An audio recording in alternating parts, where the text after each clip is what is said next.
வணக்கம் பிள்ளை. நாங்க இன்றைக்கான பகுதியை ஸ்டார்ட் பண்ணுவோம். இன்றைக்கு 30 நாள் பாடநெறியினுடைய குட் ஈவினிங் 4வது நாள். சார். குட் ஈவினிங்மா, குட் ஈவினிங்.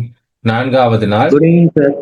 பலர் இதுல இன்னைக்கு நான் பார்க்க போறது எழுத்துக்களினுடைய ஒலிபெயர்ப்பாடு மற்றும் கட்டுரை ஆகிய பகுதிகளை பார்க்க இருக்கிறோம். அதுக்கு முன்னாடி நாங்க தொடர்மொழிக்கு ஒரு மொழி, ஒரு 10 தொடர்மொழிக்கு ஒரு மொழியை பார்த்துருவோம் பிள்ளைகள். முதலாவது அடைக்கலம் என்று சொல்றது. இன்னைக்கு நேற்று நாங்க சில விஷயங்கள் பார்த்திருந்தோம், இதோட நாங்க பார்த்திருந்தோம். அடைக்கலம் என்று சொல்றது ஒருத்தரை அல்லது ஒரு பொருளை பாதுகாத்து தரும்படி ஒருவரிடம் ஒப்படைக்கிறத நாங்க அடைக்கலம் என்று சொல்லுவோம். ஒருத்தர ஒரு நபரா இருக்கலாம், அப்படி இல்லைண்டா ஒரு பொருளையா இருக்கலாம். நாங்க கொடுத்து வச்சுட்டு எனக்கு இது ஒரு 10 மாதத்துல திருப்பித்தாங்க, எனக்கு அதை கொஞ்சம் கவனமா பார்த்துக்கொள்ளுங்க என்று சொல்லி சொல்றத நாங்க அடைக்கலம் என்று சொல்லி நாங்க சொல்லுவோம்.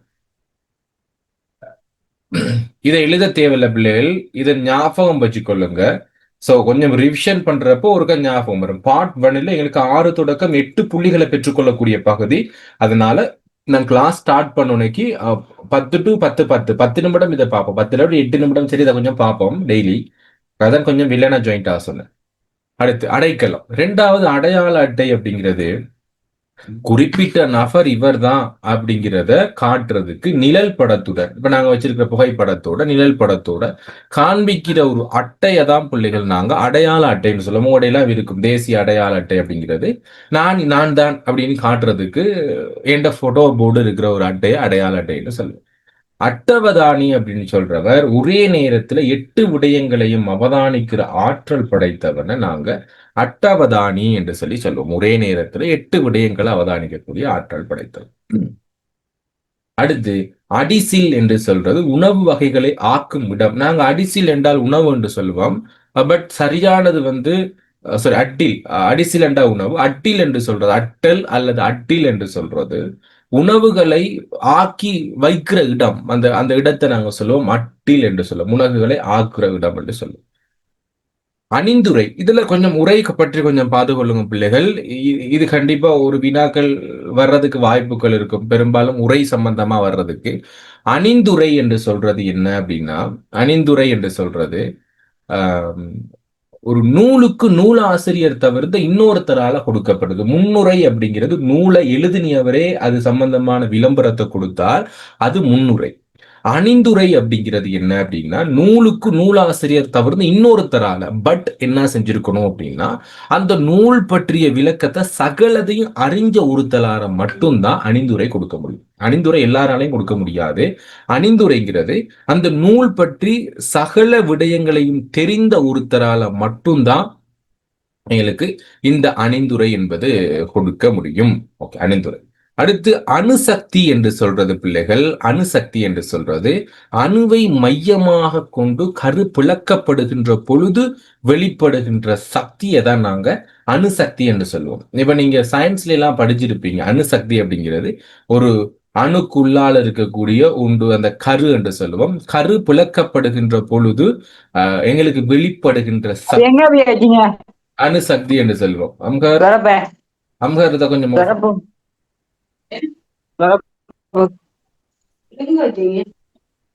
அம்ஹர் கொஞ்சம் மைக் ஆஃப் பண்ணிக்கொள்ளுங்க. ஓகே. அணுசக்தி என்று சொல்றது. அதிதி அப்படின்னு சொல்றவர் யாருன்னா, ஒரு நிகழ்ச்சிக்கு விசேடமாக அழைக்கப்படுறவரை நாங்க அதிதி என்று சொல்வோம். ஒரு நிகழ்ச்சிக்கு விசேடமாக அழைப்பு விடுத்தால் அவரை நாங்க அதிதி, பிரதம அதிதி என்று சொல்றோம். அடுத்து அத்திவாரம் என்று சொல்றது கட்டிடங்களுக்கு ஆதாரமாக கட்டப்படுறது. இப்படி வரும் பிள்ளைகள் அத்திவாரம் என்றால் என்ன என்று சொல்லி எக்ஸாம் பேப்பருக்கு வரலாம். அவரை கட்டிடம் என்று கட்டினம் என்றால் அந்த கட்டிடம் நிலையாக நிற்கிறதுக்கு அல்லது ஏன்னா ஆதாரமாக கட்டுறது அத்திவாரம் என்று சொல்லும்.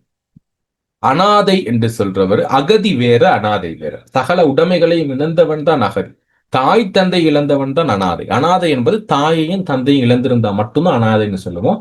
அகதி என்றால் சகல உடைமைகளையும் இழந்திருந்தால் அவளை நாங்க அனாதை அகதி என்று சொல்லுவோம்.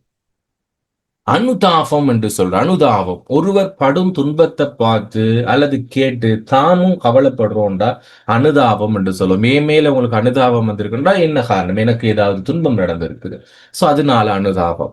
அடுத்து அனுபந்தம் என்று சொல்றது ஒருவருக்கு அனுபந்தம் என்று சொல்றது ஒரு நூலின் பின்னர் சேர்க்கப்படுகின்ற பின்னிணைப்பு. இப்ப நீங்க புக்ஸ்ல எல்லாம் பார்த்துருக்க பிள்ளைகள் பின்னிணைப்பு என்று சொல்லி நாங்க ஒரு விஷயம் கொடுத்திருப்பாங்க. அதுக்கு இன்னொரு பேர் வந்து அனுபந்தம் என்று சொல்றோம். அனுபந்தம்.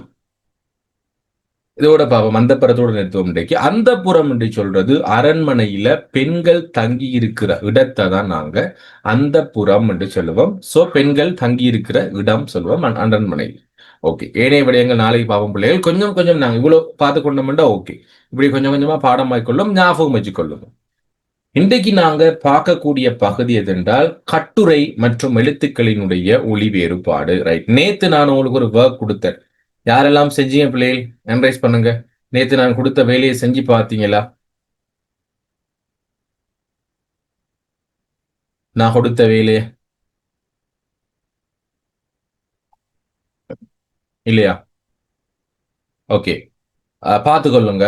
மறுக நான் இதை விளக்கப்படுத்துறேன். கட்டுரை என்று சொல்றது பிள்ளைகள் இன்னைக்கு கட்டுரை தான் பார்க்க போறோம். கட்டுரை நாங்க கொஞ்சம் பார்த்துட்டு எழுத்துக்கள் சம்பந்தமா கொஞ்சம் பார்ப்போம். கொஞ்சம் மாறி மாறி பார்ப்போம். இன்னைக்கு ஒரு 11:30 மணிக்குள்ள நான் கிளாஸை முடிச்சிடலாம். பெரிய பகுதி ஒன்று இல்லதான். கொஞ்சம் வேகமா பார்ப்போம்.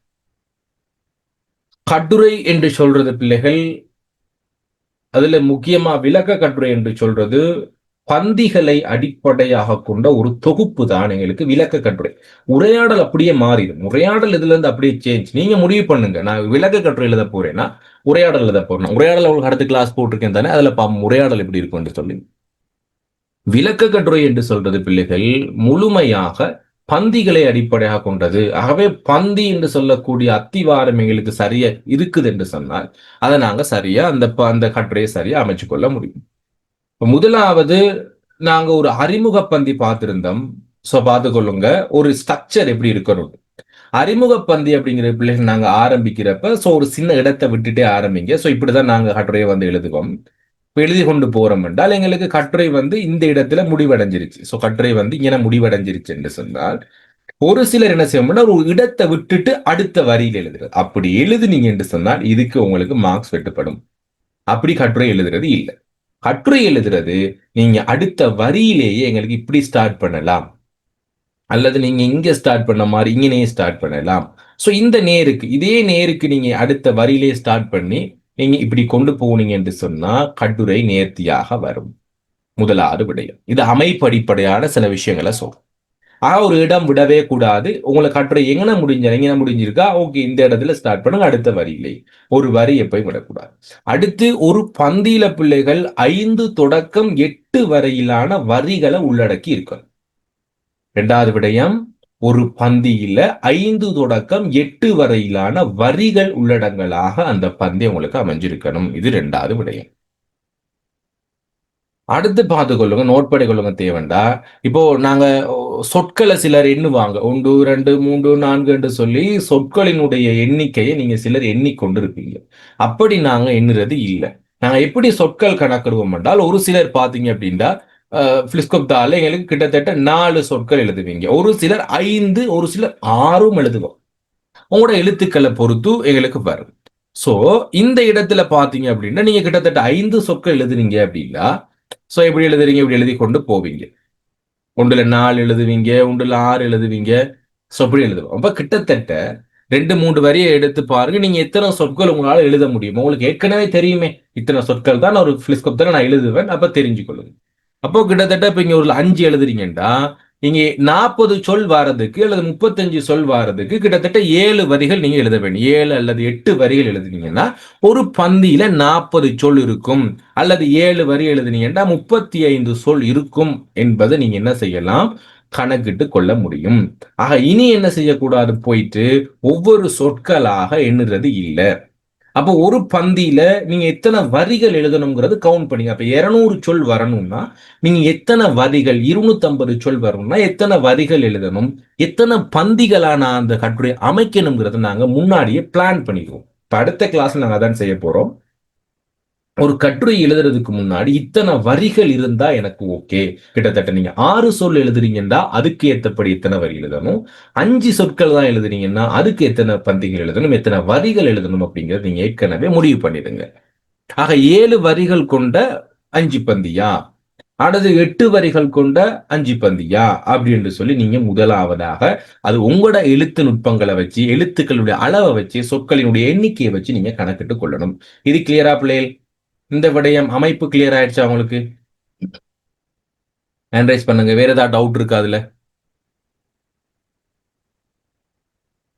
Okay good. சார் இல்ல சொல்லுங்க சார். மோயிசன், சொல்லுங்க.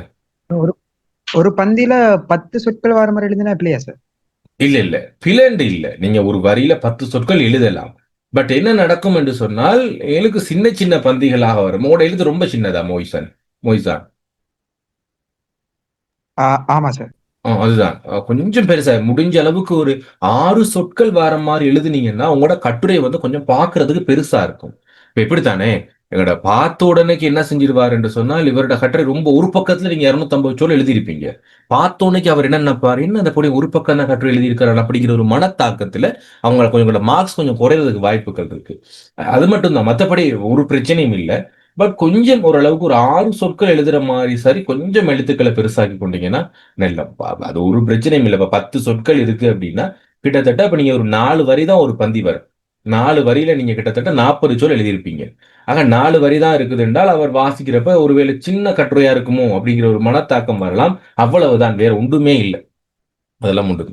ஓகே. இப்போ உங்களுக்கு அமைப்பு கிளியர் ஆயிருக்கும். எப்படி சொற்கள கவுண்ட் பண்றது. ஏன்னா இதுக்கெல்லாம் பெரிய டைம் எடுப்பீங்க நீங்க. ஆ எக்ஸாம் பேப்பர் செய்றதுக்கு. ஓகே.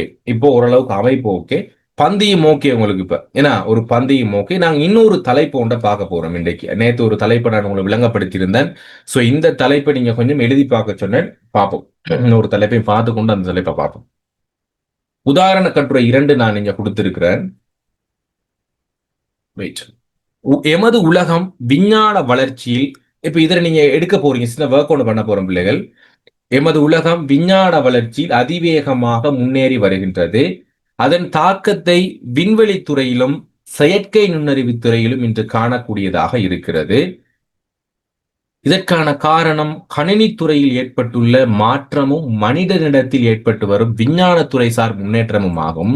மேற்கூறியவற்றோடு எதிர்கால உலகம் இவ்வளர்ச்சியில் ஏற்பட போகும் மாற்றத்தை குறிப்பிட்டு 250 சொற்கள்ல எழுத சொல்றாங்க. சோ இந்த தலைப்புல வந்து பாத்தீங்கன்னா, இந்த தலைப்புல தலைப்பின் விவரம் என்று சொல்லுவோம் இதுல.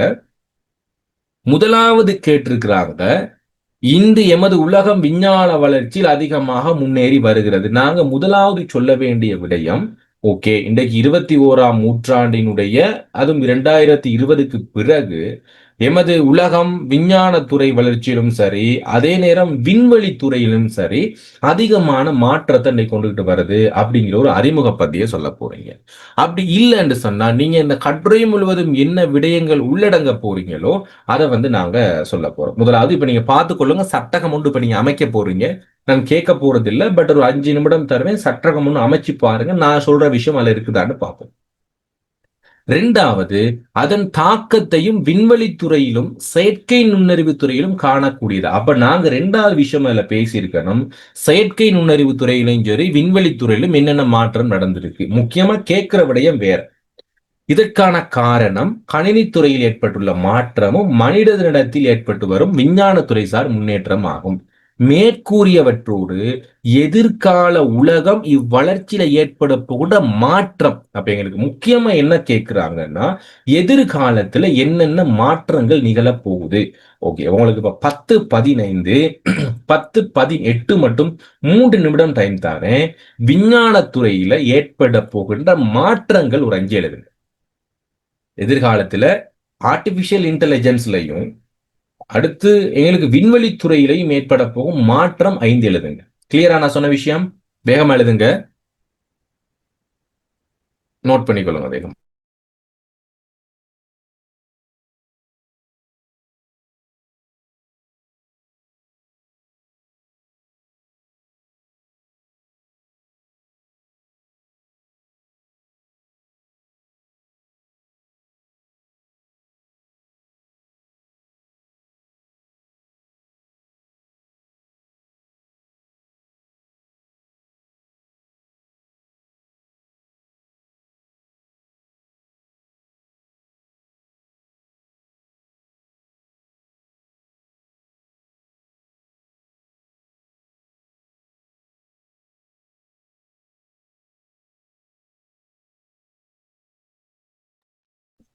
சார் இருக்க மறுபடியும் இருக்க சொல்லலுமா என்னன்னு?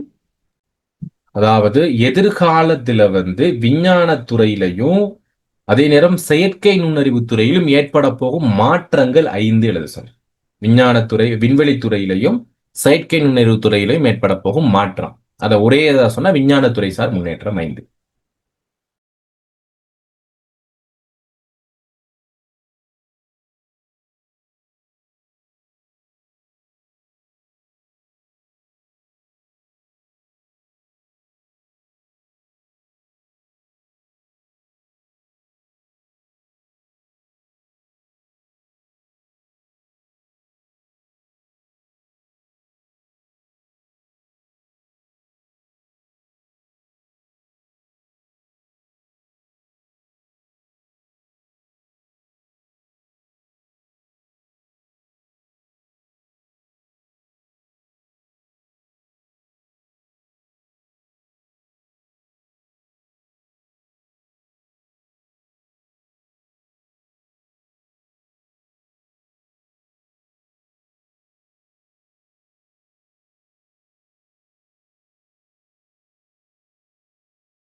ஓகே பிள்ளைகள், டைம் அப். ஸோ எழுதியிருக்கீங்களா? ஒவ்வொன்று யாராவது சொல்ல முடியுமா? எதிர்காலத்துல என்னென்னலாம் மாற்றம் வரும் நீங்க நினைக்கிறீங்க? ஏதாவது ஒன்று ரெண்டு சொல்ல முடியுமா எழுதுனதுல? சார் கல்வி மற்றும் வேலை வாய்ப்பு மாற்றமடையும். ஓகே, கல்வி வேலை வாய்ப்பு. வேற? Very good. எதிர்வரும் காலங்களில் விஞ்ஞான துறையினால் மருத்துவமனை துறையில் கால்கை இழந்தவர்களுக்கு புதிய கால்கை உருவாகும் உடல் உறுப்புகளை செயல்பாடுகள் பாதிக்கலாம். Okay good. உடல் உறுப்புகளை எனக்கு இது சார் எனக்கு இது சொன்னார் ஒரு யூனிவர்சிட்டி படிக்கிறான்னு ஒரு ஆள் டாக்டருக்கு. எதிர்காலத்துல கை கால்களை பொருத்தலாம் அப்படின்னு சொல்லியா? ஓ, செயற்கையாக ஒரு 10 வருஷத்துல அது கொண்டு வர 10. Very good. அப்போ அது ஒரு பெரிய ஒரு வாய்ப்பா எங்களுக்கு அரைமையும். வெரி குட்ப்பா. ஓகே, வேற என்ன நினைக்கிறீங்க? வேற மற்றது புதிய உலகத்தை கண்டுபிடிப்பார்கள், மனிதர்கள் வாழ்வதற்கு உகந்த மாதிரி. அதுதான் விண்வெளி துறையில தான் நான் கேட்கிறேன். விண்வெளி துறையில புதிய உலகத்தை கண்டுபிடிப்பாங்க, செவ்வாய் கிரகத்துக்கு போகலாம். வேற? தொழில்நுட்பத்துல உற்பத்தி திறன் அதிகரிச்சு மனித உழைப்பு குறையும். Very good. இப்ப நடந்து கொண்டிருக்கு செயற்கை நுண்ணறிவு வர்ற ஆர்டிபிஷியல் இன்டெலிஜென்ஸ் வந்த பிறகு உற்பத்தி அதிகரிக்கும். அது விவசாயத்துறை சார்ந்தது மட்டும் இல்லாம எல்லாத்திலும் உற்பத்தி அதிகரிக்கும், மனித வள பயன்பாடு குறைவடையும். குட். வேற? எதிர்வருங்காலங்களில் சூரிய ஒளியை இலகுவாக பெற்றுக்கொள்ளும் முறையினை கண்டுபிடிப்பார்கள் மற்றும் உலகினை அந்த வலுசக்தி சக்தி அடிப்படையாக கொண்டு அதனை வலுசக்தி பயன்பாடு, பெட்ரோலியத்தை தவிர்த்து சூரிய சக்தியை மட்டும். வேற ஏதாவது இருக்குதா?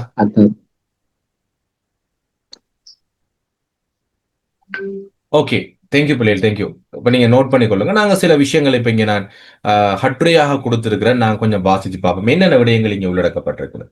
விண்வெளி மற்றும் செயற்கை நுண்ணறிவு துறை, அது ஏஐன்னு சொல்லுவோம். விரைவான முன்னேற்றம். இப்ப நீங்க ஏஐ பத்தி தெரிஞ்சிருக்குமா பிள்ளைகள்? தெரிஞ்சிருக்கீங்களா? ஆர்டிபிஷியல் இன்டெலிஜென்ஸ் பத்தி தெரிஞ்சிருக்கீங்களா? ஓகே, சோ யாராவது அதை பத்தி சொல்ல முடியுமா? என்னென்ன துறைகள் இருக்கு ஆர்டிபிஷியல் இன்டெலிஜென்ஸ்ல? உங்களுக்கு என்ன தெரியும்? கல்வித்துறையில ஏற்பட்டது மாற்றம். ஓகே ஓகே, கல்வித்துறை, கணினித்துறை, ChatGPT போன்ற. ஓகே, இப்போ உங்களுக்கு ChatGPT மட்டும் தான் தெரியும். பட் ஏஐங்கிறது பிள்ளைகள் மெஷின் லேர்னிங், டீப் லேர்னிங் என்று சொல்லக்கூடிய பல்துறை சார்ந்தது. மெஷின்ல இன்னைக்கு ஆர்டிபிஷியல் இன்டெலிஜென்ஸ் வந்துருச்சு, சரியா? சோ இது பல்துறை மாற்றம் என்று சொல்லுவோம். நாம எங்களுக்கு விளங்குனது இப்ப நீங்க பார்த்திருக்கிறது ஒரு சில விஷயங்கள் தான். ஆனால் ஏஐ அப்படிங்கிறது பிள்ளைகள் பல பகுதிகளை நம்ம சொல்லல, மெஷின் லேர்னிங், டீப் லேர்னிங் என்று சொல்லி பல பகுதிகள் எங்களுக்கு அதில் சொல்லப்படுது. எதிர்காலத்துல சிறந்த தொழில் வாய்ப்பு எங்களுக்கு அதுக்குள்ள இருக்கும். பட் நிறைய பேரோட தொழில் வாய்ப்பு இல்லாம போகுது. இதுதான் அந்த ஏஐ என்று சொல்லக்கூடிய ஒரு செயற்கை நுண்ணறிவு சார்ந்த ஒரு விடயம். நாங்க என்ன செய்வோம் என்று சொன்னால், எப்படி இது ஒர்க் ஆகுது என்று சொன்னா பிள்ளைகள், இப்போ ஒரு மெஷின் இருக்கும், ChatGPT போன்ற ஒரு மெஷின். அதுக்கு நாங்க என்ன செய்யலாம் சொன்னா தகவல்களை சொல்லி கொடுப்போம். சொல்லி கொடுத்துட்டு நாங்க திரும்ப கேட்கிறப்போ அது எல்லாத்தையும் அனலைஸ் பண்ணி கொடுக்கும். இப்ப கூகுள் எல்லாம் பாத்தீங்க அப்படின்னா ஆயிரக்கணக்கான வெப்சைட்டை அனலைஸ் பண்ணி அதுல 4 வெப்சைட்டை காட்டும், இந்த வெப்சைட்ல நீங்க தகவல் தேடி இருக்கீங்க கொடுக்குறோம் அப்படின்ட்டு. ஆனா ChatGPT என்ன செய்யும் அப்படின்னா, கோடிக்கணக்கா இந்த உலகத்தில் இருக்கிற அவ்வளவு வெப்சைட்டை அனலைஸ் பண்ணி ஏற்கனவே எல்லாம் சொல்லப்பட்டிருக்கு. அந்த ChatGPTங்கிற அந்த ஆர்டிபிஷியல் இன்டெலிஜென்ஸுக்கு 1000 நூற்றுக்கணக்கான அந்த வெப்சைட்டோட லிங்க் கொடுக்கப்பட்டிருக்கும். அதுல எல்லாம் அனலைஸ் பண்ணி மில்லி செகண்ட்ல என்ன செஞ்சிருக்கும் அப்படின்னா, எங்களுக்கு சரியான தகவல்கள் அது கொடுக்கும். இது நீங்க கொஞ்சம் எதிர்காலத்துல படிக்க கம்ப்யூட்டர் சைட் போனீங்கன்னா அது உங்களுக்கு தெளிவா விளங்கும், ஆர்டிபிஷியல் இன்டெலிஜென்ஸ் சம்பந்தமா. ஆக அதனுடைய முன்னேற்றம் நமது சகாப்தத்தின் ஆழமான அறிவியல் முன்னேற்றத்தின் அடையாளமாகும். இது கணினித்துறையில் உருமாறும் மாற்றங்கள் மற்றும் மனித கண்டுபிடிப்புகளால் தூண்டப்படுகிறது. முன்னோக்கி பார்க்கும்போது இந்த பாதை நம் உலகில் மேலும் குறிப்பிடத்தக்க மாற்றங்களை. ஆக நான் இதுல என்ன சுருக்கமா சொல்லியிருக்கேன் அப்படின்னா, ஆர்டிபிஷியல் இன்டெலிஜென்ஸ் மூலமாக கணினித்துறை சார் முன்னேற்றம் எதிர்காலத்துல என்ன கேட்கிறாங்க, சரியா நாங்க வந்து கட்டுரையினுடைய தலைப்புல என்ன கேட்கிறாங்கன்னா, மேற்கூறப்பட்ட வற்றோடு இந்த விஷயங்களை நாங்க சொல்லியிருக்கணும். அதோடு மட்டும் இல்லாம எதிர்கால உலகம் என்ன மாற்றம் அடைய போகுதுங்கிறதா உங்களுக்கு கட்டுரையினுடைய தலைப்பா இருக்கு. ஆக நாங்க அந்த தலைப்பினுடைய விவரத்தை வாசிக்கிறப்ப அவங்க என்னத்தை மெயின் பண்ணி கேட்கிறாங்கிறத சொல்லணும். கேட்கப்பட்ட விடயம் தவிர்ந்த ஏனைய விடயங்களை நீங்க ரொம்ப தூரம் விளக்கிட்டு போயிட்டு தான் பாப்பீங்க. அடடா இங்க கேட்கப்பட்டிருக்கிற விடயம் வேற. ஆக கூடுதலா என்ன கேட்கிறாங்க, என்ன மாற்றம் ஏற்பட போகுதுன்னு தான் கேட்கிறாங்க.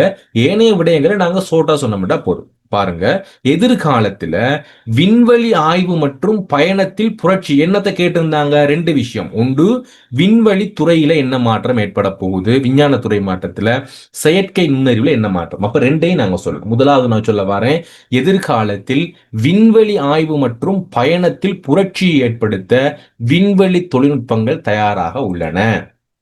எங்களுக்கு விண்வெளித்துறை சம்பந்தமா தெரியும். உந்து விசை அமைப்புகள், அது ராக்கெட்டா இருக்கலாம், வேற விஷயங்களா இருக்கலாம். மெட்ரியா சயின்ஸ் மற்றும் ஆட்டோமேஷன் ஆகியவற்றில் தொடர்ந்து முன்னேற்றங்கள் இருப்பதால் மனித குலம் பிரபஞ்சத்தில் ஆழமாக செல்லலாம். மற்ற வான உடல்களில் தளங்களை நிரவி பிரபஞ்சத்தின் மர்மங்களை திறக்கலாம். இப்ப இன்னைக்கு பிரபஞ்சம் அப்படிங்கிற ஒன்று எப்படி உருவாகி இருக்குன்னு யாருக்காவது தெரியுமா பிள்ளை? பிரபஞ்சம் எப்படி உருவாகி இருக்குன்னு யாருக்காவது தெரியுமா? இந்த உலகம் எப்படி, நம்மட பிரபஞ்சம் அப்படிங்கிறது எப்படி உருவாகி இருக்குன்னு தெரியாது. ஒரு சிலர் என்ன சொல்றாங்கண்டா, அணுவினுடைய வெடிப்பு. அணு கண்ணுக்கு தெரியாத ஒன்று, அந்த கண்ணுக்கு தெரியாத ஒரு அணு வெடிப்பின் காரணமாகத்தான் இவ்வளவு பெரிய பிரபஞ்சமே உருவாகி இருக்குன்னு சொல்றாங்க. எதிர்காலத்தை நீங்க படிக்க சில விஷயங்களை நீங்க தெரிஞ்சு கொள்வீங்க. சரியா? அப்ப நீங்க யூடியூப்ல நிறைய விஷயங்கள் பார்த்திருப்பீங்க. அணுவெடிப்பு நான் முதல்ல சொன்னேன். அந்த அணு வெடிப்பின் காரணமாக இவ்வளவு பெரிய பிரபஞ்சம் உருவாயிருக்கு. எங்களால யூகிக்க முடியாது என்ன விஷயங்கிறத. பட் அந்த ஜியோகிராபி சயின்ஸ் படிச்சிருந்தீங்கன்னா உங்களுக்கு தெரியும், எங்கட பூமி எவ்வளவு சின்னது, இந்த பிரபஞ்சம் எவ்வளவு பெருசுன்னு உங்களுக்கு தெரியும். அந்த பிரபஞ்சத்துல அந்த ஞாயிற்று தொகுதிங்கிறது எவ்வளோ, பால்வெளிங்கிறது எவ்வளோங்கிறதெல்லாம் பத்தி நீங்க பெரும்பாலும் பின்னாடி தெரிஞ்சு கொள்ளுவீங்க. அதனுடைய மர்மங்களை எதிர்காலத்துல கண்டிப்பா கண்டுபிடிப்பாங்க. ஒரு 100 வருடங்களுக்கு பிறகெல்லாம் பெரும் மாற்றங்கள் இருக்கும். நீங்க கண்டிப்பா அதெல்லாம் பார்ப்பீங்க. நான் பார்க்க மாட்டேன். நீங்க கண்டிப்பா 2100ஆம் ஆண்டு வரைக்கும் நீங்க இருக்கலாமேனா பிள்ளைகள். நீங்க 2000 எப்ப பிறந்தீங்க நீங்களா? 2009 சார். 2009. கிட்டத்தட்ட 90 வயசு மட்டும் இருக்கிறதுக்கு வாய்ப்புகள் இருக்கான்னு தெரியல. கடைசி ஒன்றும் இருக்கா சார்? இருக்கா? 70 வயசு இருக்கும். இல்ல ஒருவேளை இப்படி வைங்களே, எங்கட மரணத்தை தாண்டி ஒரு விடயத்தை கண்டுபிடிச்சா வச்சுக்கோங்களேன். இப்போ உலகத்துல என்ன இருக்கிறாங்கன்னு சொன்னா, ஒரு நிறுவனம் ஒன்று இருக்கான் பிள்ளைகள், அமெரிக்கா. கேள்விப்பட்டதான் உண்மையா பொய்யாண்டு தெரியல. நாங்கெல்லாம் ட்ரை பண்றலாம் பண்ணலாம். உலகத்துல எங்கட இறந்த உடல்களை மம்மிகள் போன்று பாதுகாத்துட்டு வராங்களாம். இன்னும் ஒரு 500 வருடங்களுக்கு பிறகு ஒருவேளை நாங்க இறந்தவர்களை உயிர்ப்பிக்கலாம்ங்கிற ஒரு இது வந்துச்சுன்னு சொன்னால், அவங்கள மறுக உயிரோட வர்றதுக்காக அவங்களோட உடல் கண்டிப்பா தேவை. அதனால அவங்கள பதப்படுத்தி வச்சிருக்கிறதாக ஒரு செய்தி மட்டும்தான். உண்மையா பொய்யாண்டு தெரியல. அதுக்கு ஒரு நிறுவனம் ஒர்க் பண்ணுதான் பல சொல்லுங்கப்பா. அது நடக்குதுதான் சார், இல்லேன்னு இல்ல. அப்படி ஒரு துறை ஒண்ணு. ஆனா அது நம்ம ஆக்குறது கிடைக்காது. நமக்கு கிடைக்காது. அதாவது உலகத்துல இருக்கிறதுல கொஞ்சம் டாப் பணக்காரங்க, முக்கியமான ஆட்கள், ஒருவேளை இப்ப அவங்களுக்கு மட்டும். சச்சின் இப்ப நாளைக்கு ஒருவேளை ஒரு பில்லியனரா ஆயிட்டீங்கன்னா கண்டிப்பா நீங்க என்ன செய்வீங்க? கண்டிப்பா நானும் என்ன உடலை பாதுகாக்கணும்னு நினைப்பீங்க. வாய்ப்புகள் இருக்குதுல்ல, வாய்ப்புகள். நாங்க நாளைக்கு ஒரு பில்லியனரா மாறிட்டோம்னா கண்டிப்பா நாங்க என்ன செய்வோம், நான் இன்னொரு 500 வருடம் கழிச்சு நான் எழுப்பி பார்க்கணும். அப்ப எல்லா வரலாறுகளும் எனக்கு தெரியும், என்னுடைய நினைவுகள் எல்லாம் பாதுகாக்கணும். இப்ப எலன் மாஸ்க் கடைசியா கண்டுபிடிச்ச விஷயத்தை தெரியுமா பிள்ளை? என்ன கண்டுபிடிச்சிருக்கிறாரு? எலன் மாஸ்க் என்ன கண்டுபிடிச்சிருக்கிறாரு? மூளையில நேரடியாக ஒரு சிப்பை பொருத்தி இருக்கிறாங்க. அதுவும் ஒரு ஊனமான, அதாவது ஒரு பேரலைஸ் ஆகிருக்கிற ஒருத்தருக்கு, கோமா ஸ்டேஜில் இருக்கிற ஒருத்தருக்கு நேரடியாக மூளைக்கே சிப்பை பொருத்தி பார்த்துட்டாங்க. அது ஒர்க்கும் ஆகுது. இன்னும் ஒரு 20 வருடத்துக்கு பிறகு எங்கட தலையில நாங்க ஒவ்வொரு சிப்பை பொருத்தி கொண்டு இருப்போம். எங்களுக்கு படிக்கிறதெல்லாம் பிரச்சனையே இல்லை. ஃபுல்லா சிப்ல போட்டாச்சா எங்களுக்கு மெமரியும் பொறுத்து விலங்குகளை படிதுஷன் மெமரியும் பொறுத்து நமதி.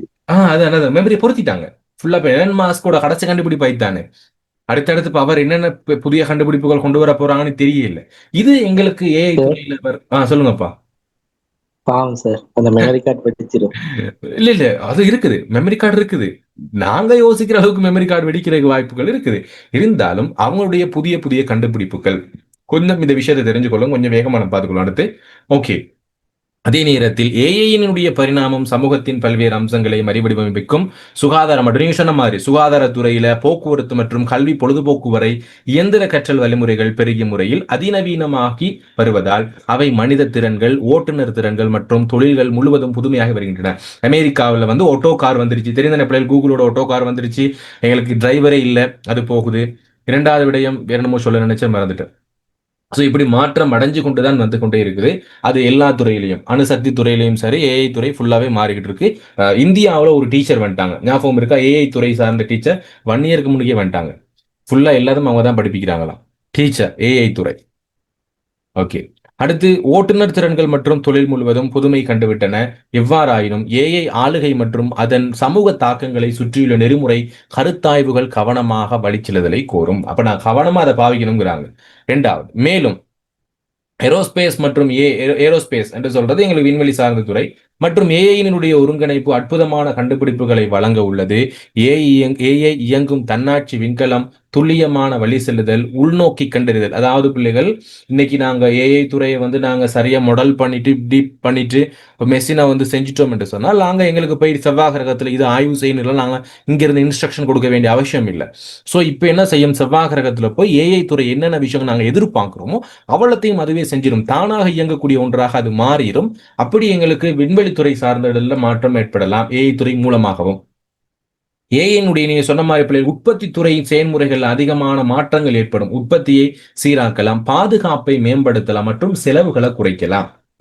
நிறைய செலவுகள். இன்னைக்கு நாங்க கென்வா யூஸ் பண்றவங்க கூடிட்டாங்க. கென்வாவா இருக்கட்டும், ChatGPT-யா இருக்கட்டும், எல்லாமே இன்னைக்கு கூடிட்டாங்க. எல்லா துறையிலையும் இன்னைக்கு டிசைனிங் துறையில நிறைய பேர் பாதிப்படைஞ்சிட்டாங்க. விளங்குதா? டிசைனிங்ல நிறைய பேர் பாதிப்படைஞ்சிட்டாங்க. நான் கென்வா யூஸ் பண்றதுல பெரும்பாலும் இல்ல, பட் டிசைனிங், கொரல்ட்ரோ டிசைனிங் இல்லைங்களப்பா. டிசைனிங் துறையில ரெமினி சார் ஃபுல்லாவே எல்லாம் குறைஞ்சிருச்சுப்பா. எல்லாமே இன்னைக்கு மாறி போயிடுச்சு. நாங்க ஆரம்ப காலத்துல டிசைனிங் ஃபுல்லாவே படிச்சு ஃபுல்லா செய்யறதுதான். பட் இப்ப யாருமே அந்த டிசைனிங்கை படிக்கிறதும் இல்லை, ஒன்றும் இல்லை. சும்மா கென்வா போனாலே செஞ்சு கொண்டு வந்துடுறாங்க அந்த ஒர்க் எல்லாம். ஆனா எக்குரேட்டா நம்மட அளவுக்கு, கொரல்ட்ரோ அளவுக்கு கென்வாலாம் வராதான். பட் இருந்தாலும் செய்யறாங்க. இருப்பினும் இந்த முன்னேற்றங்கள் பாதுகாப்பு, தனியுரிமை மற்றும் நன்மைகளின் சமமான விநியோகம் தொடர்பான கேள்விகளை எழுப்புகின்றன.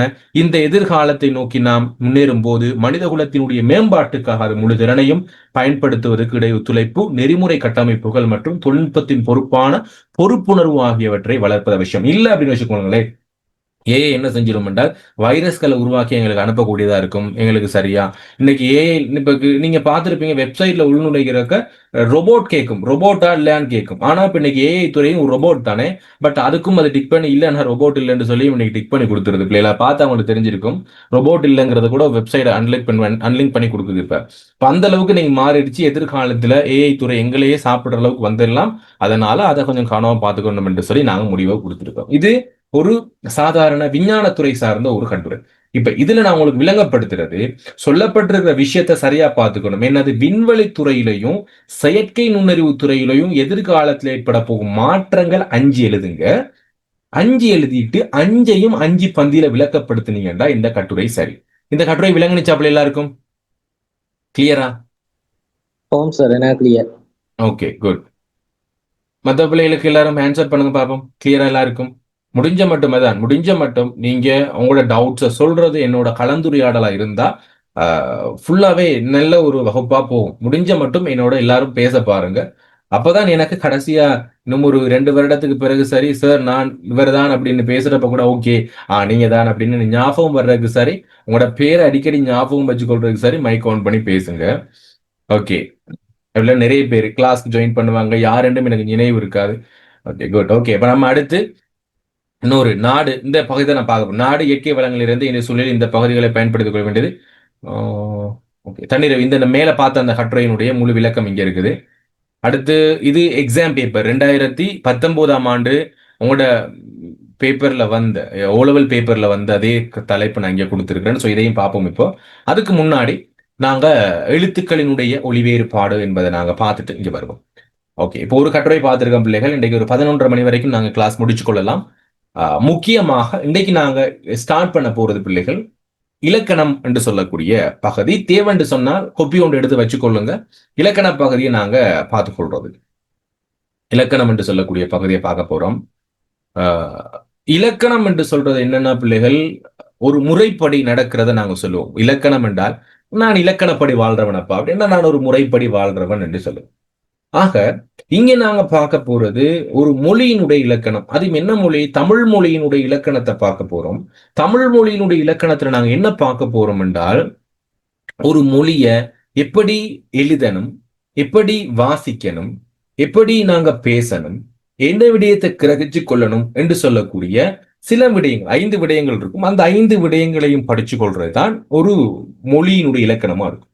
சோ முதலாவது, ஒரு மொழியை நாங்க படிச்சு கொள்றதுக்கு செய்ய வேண்டிய விடயம் எழுதுறதா பிள்ளைகள், இல்லது முதலாவது எழுதுறதா, வாசிக்கிறதா, அல்லது பேசுறதா, கேட்கிறதா, அல்லது கிரகிக்கிறதா? இந்த எழுதுதல், வாசித்தல், பேசுதல், கேட்டல், கிரகித்தல், இந்த 5 விடயத்துல நீங்க எதை முதலாவது செஞ்சா ஒரு மொழியை வேகமா கற்றுக்கொள்ளுங்க? ஒரு ஆங்கில மொழின்னு வச்சுக்கொள்ளுங்களேன் பிள்ளைங்களப்பா. வாசித்தல். ஓகே, வாசிச்சா நான் ஒரு மொழியை வேகமா கற்றுக்கொள்வேன்னு சொல்றாரு ஒருத்தர். வேற ஒவ்வொருத்தருக்கும் ஒவ்வொரு மாதிரி. வாசிக்கணும். ஓகே, கேட்டல் என்று ஒருத்தவங்க சொல்றாங்க. ஓகே, முக்கியமா வாசித்தலோட கிரகித்தல் வேணும் சார். கிரகித்தா தான் என்னத்தைனாலும் நம்மளால புரிஞ்சு கொள்ள முடியும். ஓகே, இது ரெண்டையும் ஒன்னா வச்சுக்கொள்வோம். கேட்டல், கிரகித்தல் ரெண்டையும் ஒன்னா வச்சுக்கொள்வோம். இப்ப ஒருத்தர் பேசுதல்னு சொல்லி மெசேஜ் போட்டிருக்காரு, கேஷாயின்னு போட்டிருக்காங்க. ஓகே, இப்போ நானும் உங்களோட ஒரு கேள்வி கேட்கிறேன். ஓகே, ஒரு விஷயம் கேட்கிறேன். முதலாவது பிறந்த குழந்தை கிட்ட, பிறந்த குழந்தை ஓகே இருங்களா, ஒரு பிறந்த குழந்தை கிட்ட முதலாவது எனக்கு ஒரு 6 மாசத்துல சொல்லுங்க அம்க சொல்லுங்க.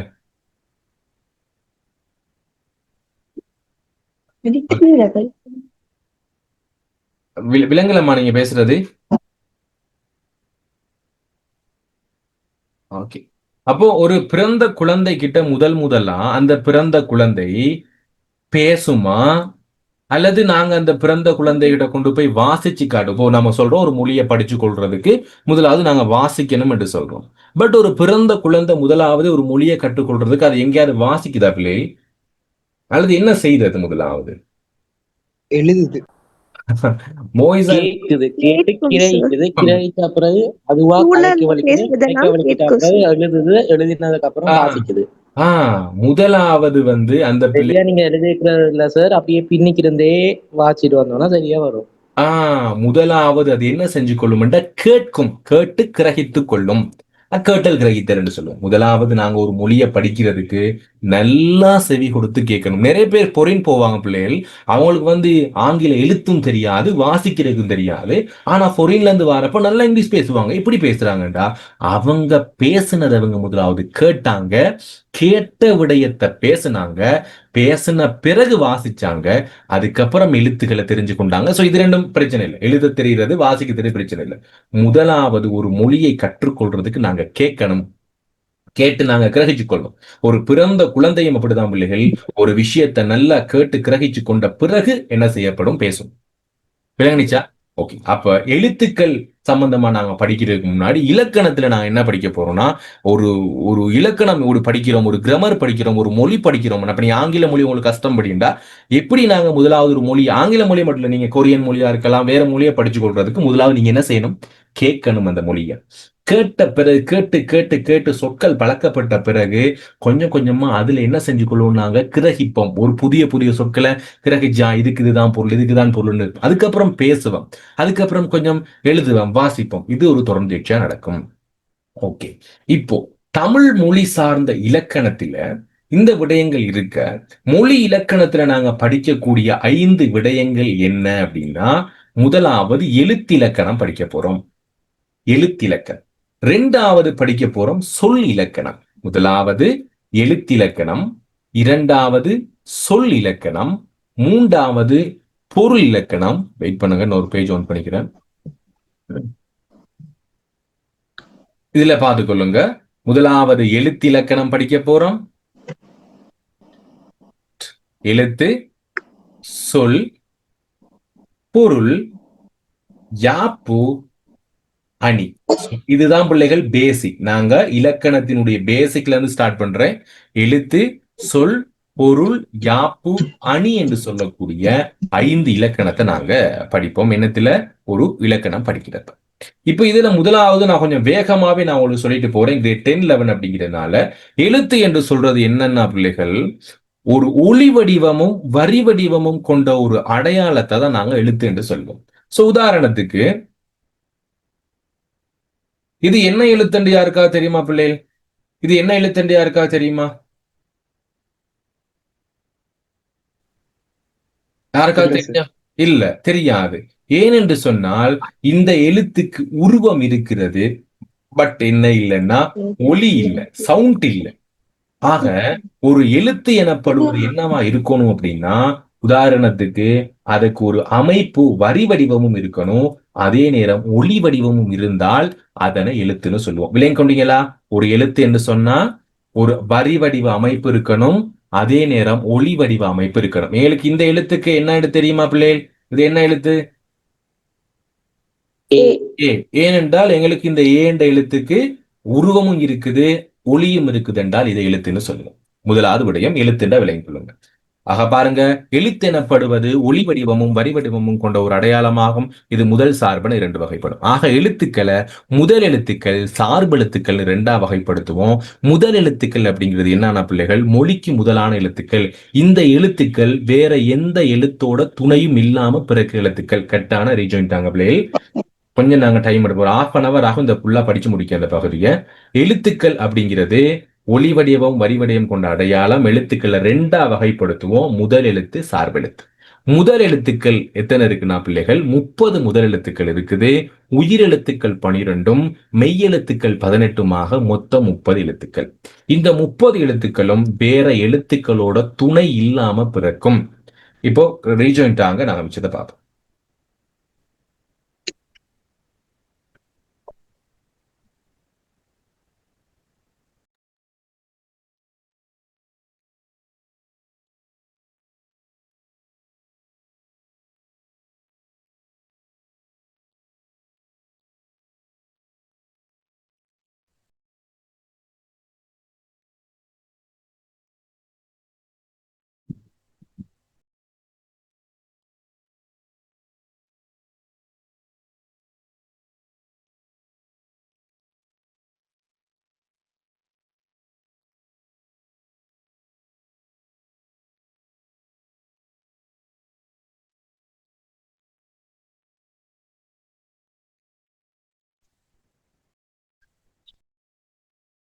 ஓகே, இப்போ முதல் எழுத்துங்கிறது வேற எழுத்துக்களோட துணை. இப்ப ஆங்கிற எழுத்தை பாத்தீங்கன்னா வேற எழுத்து. உதாரணத்துக்கு நான் வந்து கேங்கிற எழுத்து எழுதுறேன். இந்த கேங்கிற எழுத்து என்னென்ன எழுத்தோட சேர்ந்து பிறந்திருக்கு பிள்ளை? கேங்கிற எழுத்து இக்கனாவும் மானாவும். இக்கும் ஏவும். Very good. இக்கும் ஏவும் சேர்ந்து பிறந்திருக்கு. ஆக இது 2 எழுத்துக்களோட கூட்டு தான் இந்த கேங்கிற எழுத்து. ஆனால் இந்த ஏங்கிற எழுத்த பிள்ளைகள் கொஞ்சம் எழுத்து கோணும் பிள்ளைகள் இந்த மவுஸ்ல எழுதி கொண்டிருக்க கொஞ்சம் கஷ்டமாகுது. ஓகே, இப்ப இந்த ஏங்கிற எழுத்தை பாத்தீங்கன்னா வேற எந்த எழுத்தோடையும் சேர்ந்து பிறந்திருக்காது. அதே மாதிரி இக்குங்கிற மெய் எழுத்து வேற எந்த எழுத்தோடையும் சேர்ந்து பிறந்திருக்காது. அப்படியாக மொத்தம் 30 எழுத்துக்கள் வேற எந்த எழுத்துக்களோடையும் சேராது. எது? முதல் மேல இருக்கிற உயிரெழுத்துக்கள் 12ம் கீழே வரக்கூடிய இங்க இருக்கக்கூடிய மெய் எழுத்துக்கள் 18ம் எங்களுக்கு என்ன செய்யாது என்று சொன்னால் வேற எழுத்துக்களோட துணையோட பிறக்காது. அது முதல் எழுத்துக்கள். எல்லாருக்கும் கிளியரா? அப்படி எழுது கிளியரா? Yes sir.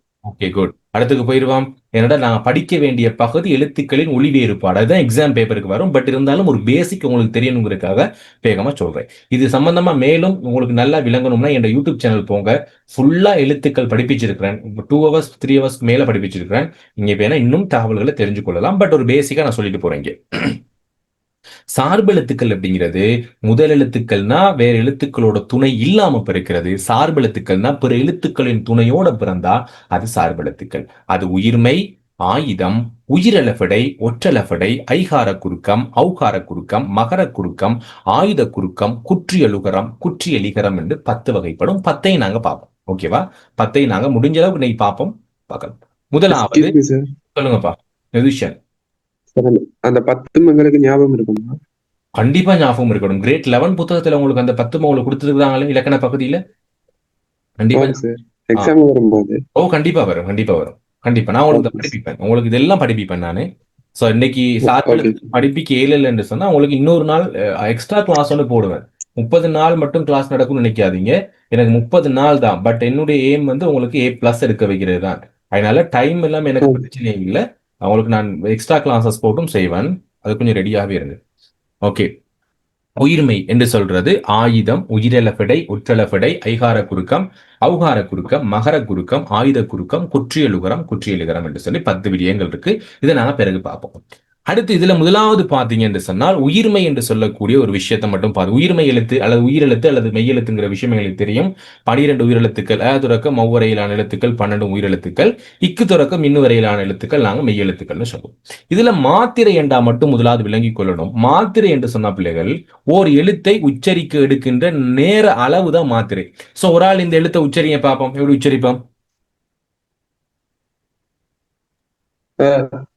இது ஆ, இ, ஈ. ஆக இந்த முதல் எழுத்தை உச்சரிக்கிறதுக்கு எடுக்கிற டைம் என்ன அப்படின்னா, ஒரு கண் இமைக்கிறப்ப நாங்க கண்டிப்பா அதை ஒழிச்சிருக்கணும். இந்த 2வது நெட்டெழுத்தை ஒழிக்கிறதுக்கு பாத்தீங்கன்னா 2 மாத்திரை, அதாவது 2 முறை கண் இமைக்கிறதுக்குள்ள நாங்க இந்த எழுத்தை உச்சரிக்கணும். ஆக ஒரு எழுத்தை நாங்க எவ்வளவு நேரத்துல, இப்ப நாங்க வந்து இளையராஜா மாதிரி ஆண்டு சொல்ல முடியாது, ஆண்டு சொல்ல முடியாது, ஈ என்று சொல்லிக்கிட்டு கேளுமா? அப்படி இல்லாது. அதுக்கு ஒரு டைம் கொடுத்துருக்குறாங்க. அதை தான் நாங்க மாத்திரைன்னு சொல்லுவோம். கிளியரா என்ன மாத்திரைண்டா ஒரு எழுத்தை எவ்வளவு நேரம் உச்சரிக்கணுங்கிற சொல்ற விஷயம் தான் மாத்திரை. அது எவ்வளவு நேரம் இருக்கணும் அப்படின்னா, ஒரு கண் இமை பொழுதா இருக்கலாம், அல்லது எங்கிட்ட கை ஒரு நொடி பொழுது, கையில சொடக்கு போடுவோம் இல்ல, அப்படி போடுவோம், ஒரு சொடக்கு கொண்டு போடுவோம், அந்த மாதிரி ஒரு கை நொடி பொழுதுக்குள்ள நாங்க உணர்த்தணும். அதுதான் மாத்திரை. அது நிமிடத்துக்கும் செகண்டுக்கும் சின்ன வித்தியாசம் இருக்குது. செகண்டை விட குறைவு. சரியா? செகண்டை விட குறைவா இருக்கும். ஓகே. அடுத்து குறில் எழுத்துக்கள்லாம் தெரியும் பிள்ளைகள். ஒரு மாத்திரை அளவு ஒரே ஒரு கண்ணிமைக்குள்ள இருந்தால் அ, இ, உ, ஏ, ஓ கண்டிப்பா வரும். குறில் எழுத்துக்கள் எவைன்னு ஒரு வினாக்கள் வரலாம், பார்த்துக்கொள்ளுங்க. அ, இ, உ, ஏ, ஓ என்பன குறில் எழுத்துக்கள். நெடில் எழுத்துக்கள் அவை தவிர்ந்த 7 நெடில் எழுத்துக்கள். ஆ, இ, உ, ஏ, ஐ, ஓ, ஔ என்பன நெடில் எழுத்துக்கள். இது கிளியரா எல்லாருக்கும்? பிள்ளைகள் கொஞ்சம் வேகமா தான் போறேன். தயவு செஞ்சு எனக்கு சார் மறுக விளங்கப்படுத்துங்கன்னு மைக் ஓன் பண்ணி சொல்லுங்க. ஓகேவா? ஒருத்தர் கூட விளங்காம போயிடாங்க. அதோடக்கம் அ, இ, உ, ஏ, ஓ என்பன குறில் எழுத்துக்கள் ஒரு மாத்திரை அளவுல ஒலிக்கும். இங்க இருக்கக்கூடிய ஆ, இ, உ, ஏ, ஐ, ஓ, ஔ என்பன நெட்டெழுத்துக்கள் 2 மாத்திரை அளவுல ஒலிக்கும். இது விடு. அடுத்து பாத்தீங்கன்னா சுட்டெழுத்துக்கள்னு சொல்லுவோம். சுட்டெழுத்துக்கள் ஒரு வகை இருக்கு பிள்ளைகள். அ, இ, உ அதாவது ஒன்றை அல்லது ஒரு பொருளை சுட்டி காட்டுறதுக்காக நாங்க சொல்றதுதான் சுட்டெழுத்துக்கள். அந்த, இந்த, உந்த, அது, இது, உது, அவை, இவை, உவை என்று சொல்லி இன்னைக்கு நாங்க இது பயன்படுத்துறது இல்லை. உந்தங்கிற பயன்படுத்துறது இல்லை. அந்த என்றால் அங்க இருக்கிறது பிள்ளைகள். உதாரணத்துக்கு மூன்றானாக வாய்ப்படுது. இன்னைக்கு நாங்க அதை பயன்படுத்துறது குறைஞ்சிருச்சு. யாழ்ப்பாணத்துல பயன்படுத்துறாங்கன்னு தெரியல. சோ இது இந்த, இது அந்த இல்ல பயன்படுத்தல. இது உந்த, அதாவது கிட்டத்துல இருந்தா இந்த, தூரத்துல இருந்தா அந்த, அதுக்கு இடைப்பட்டதுல உந்தன்னு சொல்லுவாங்க. பட் இன்னைக்கு நாங்க அதை பயன்படுத்துறது இல்ல. பட் இருக்குன்னு ஞாபகம் வச்சுக்கொள்ளுங்க, தற்கால நிலைப்பாட்டுல இல்லை. அப்படி அந்த, இந்த, உந்த, அது, இது, உது என்று சொல்லக்கூடிய சொற்களுக்கு முன்னாடி அவன், அவள், அது, அங்கு என்று சொல்லக்கூடிய எல்லாம் பயன்படுத்துறப்ப பயன்படுத்துவோம். அதுதான் சுட்டெழுத்து. சுட்டு புறச்சுட்டு எல்லாம் பிரச்சனை இல்லை. சுட்டெழுத்து மட்டும் இருந்தா போதும். அடுத்து வினா எழுத்துக்கள் இருக்கு பிள்ளைகள். இது எல்லாமே ஆ, ஏ, ஓ, யா என்று சொல்லக்கூடிய எழுத்துக்கள் வினா எழுத்துக்கள்னு சொல்லுவோம். அதாவது ஒரு வினா சொல்லை தொடுப்பதற்காக முதலிலோ இறுதியிலோ வரக்கூடிய சில சொற்களை நாங்க என்ன சொல்லுவோம்? வினா எழுத்துக்கள். இடையில வராது, முதல்ல வரும் அல்லது சொல் இறுதியில வரும். அதை நாங்க வினா எழுத்துக்கள். ரொம்ப ரொம்ப வேகமா படிப்பிச்சுட்டு போறேன் பிள்ளைகள், சரியா அவதானிச்சு கொண்டுருங்க. ஏதாவது டவுட்னா மறுக்க வீடியோ எடுத்து பாருங்க. ஓகேவா? இல்ல பாருங்க, ஏனாவும் யாவண்ணாவும் சொல்லோட முதல் எழுத்தா வந்து வினா பொருளை உணர்த்தும். இப்ப நாங்க WH கொஸ்டின்ஸ் ஞாபகம் இருக்காப்ல? இப்ப இங்கிலீஷ் மீடியம் படிக்கிறவங்களுக்கு தெரியும், WH கொஸ்டின்ஸ் தெரியும் தானே? WH போட்டா வட் வா ஏன்னா வென் என்று சொல்லக்கூடிய சொற்கள் மாதிரி எங்களுக்கு தமிழ் மொழியிலையும் ஏனா யாவண்ணா ஆ ஓ ஏ என்று சொல்லக்கூடிய எழுத்துக்கள் வினா பொருளை உணர்த்தும். கிளியரா எல்லாருக்கும்? இந்த விஷயம் கிளியரா பிள்ளை? ஓகே. இப்ப பாருங்க, ஏனா எவன், எது, எவை, என்ன என்று சொல்லக்கூடிய எழுத்துக்கள் எல்லாம் சொல்லோட முதலாவது எழுத்தா வந்து ஒரு வினா சொல்லா மாத்தி இருக்குது. அடுத்து யா என்று சொல்லக்கூடிய யாது, யார், யாவை, யாவன் என்று சொல்லக்கூடிய எழுத்து முதல் எழுத்தா வரும். பட் இந்த ஏனா என்னவா வராது? கடைசி எழுத்தா வந்து வினா பொருள வராது.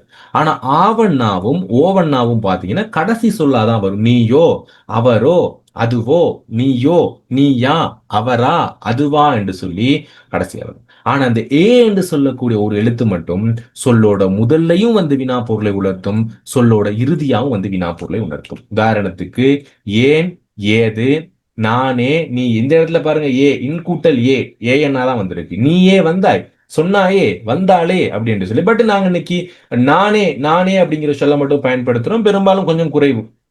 நானா வந்தேன், நானா வந்தேன் என்றுதான், நானோ வந்தேன், நானே வந்தேன் என்று சொல்றது கொஞ்சம் குறைஞ்சிருக்குது. பட் ஒரு சில இடங்கள்ல மட்டும் பயன்படுத்தலாம். இது வினா எழுத்துக்கள் என்று சொல்லுவோம். எழுத்துக்கள் படிச்சிருக்கிறோம். எழுத்துக்கள் முதல் எழுத்து, சார்பெழுத்து, மாத்திரை படிச்சிருக்கிறோம். குறில் எழுத்து படிச்சிருக்கிறோம். நெடில் எழுத்து படிச்சிருக்கிறோம். சுட்டெழுத்துக்கள் படிச்சிருக்கிறோம். வினா எழுத்துக்கள் படிச்சிருக்கிறோம். வேகமா போறோம். அடுத்து அகவினா, புறவினா. சொல்லுக்கு உள்ளே இருந்தால் அது அகவினா, சொல்லுக்கு வெளியே இருந்தால் அது புறவினா என்று சொல்லுவோம். பார்த்துக்கொள்ளுங்க. பிரித்தால் பொருள் காண முடியாது. ஏன், எங்கு, எவன், யாது, யார், நீயோ, இதெல்லாம் வந்து அகவினா.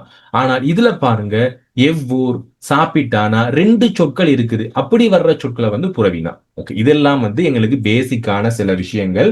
இதெல்லாம் நீங்க கிரேட் 6 to 9 படிச்சிருக்கிற விஷயம். 6 to 9ல நீங்க தெரிஞ்சிருக்க வேண்டிய விடயங்கள் இதெல்லாம். இப்போ நாங்க பார்க்க போறதுதான் கிரேட் 10, 11க்கான சில விஷயங்கள். இதை கொஞ்சம் நாங்க டைம் எடுத்து பார்க்க போறோம். எழுத்துக்களின் ஒலி வேறுபாடு. அதாவது இங்க பார்த்து கொள்ளுங்க, இந்த இந்த சொற்களை யாராவது வாசிங்கமா பார்ப்போம். இங்க இருக்கக்கூடிய சொற்களை, இந்த முதல் வரி சொற்களை மட்டும் வாசிங்க. கட்டை, கட்டை, கம்பு, கம்பு, கடல், கண்.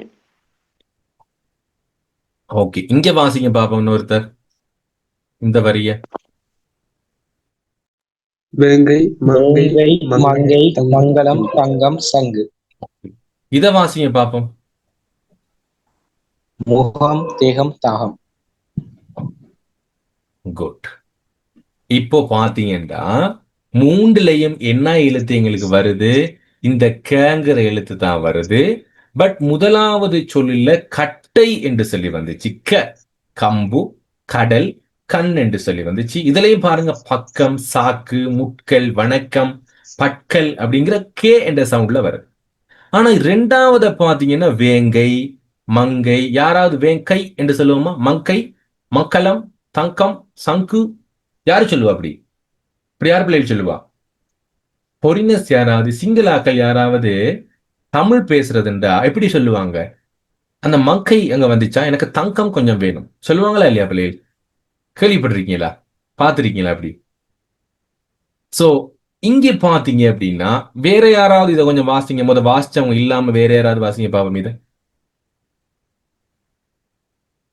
முகம், தேகம், தாகம். ஓகே, வேற யாராவது இப்ப சக்சனா வாசிங்க.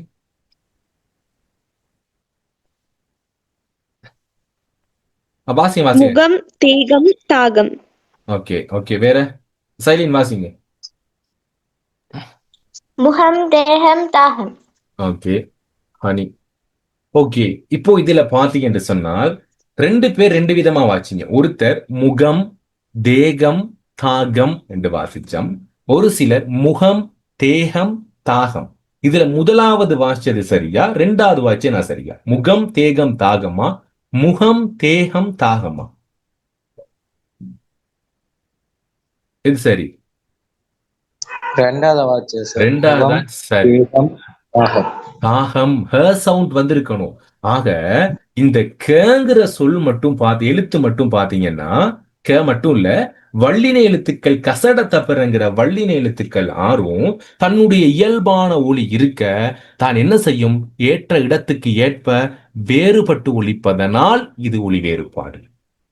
ஆனால் 2024 மட்டும் உயிரெழுத்துக்களின் ஒலி வேறுபாடு கேட்டுட்டாங்க பிள்ளைகள்.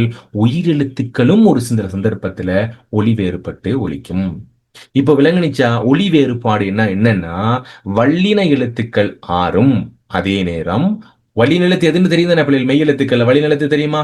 கசட தப்பற வல்லின எழுத்துக்கள். ஓகே, அது எல்லாத்தையும் தெரிஞ்சிருக்கும். அடுத்து உயிர் எழுத்துக்கள்ல இகர ஈகார எகர ஏகாரமாகிய 4 எழுத்துக்களும் தன்னுடைய இயல்பான ஒலியிலிருந்து மாற்றி ஒலிக்கும். ரைட், இதை வாசிங்க பாப்போம் ஒரு ஆள். இந்த 4 சொல்லையும்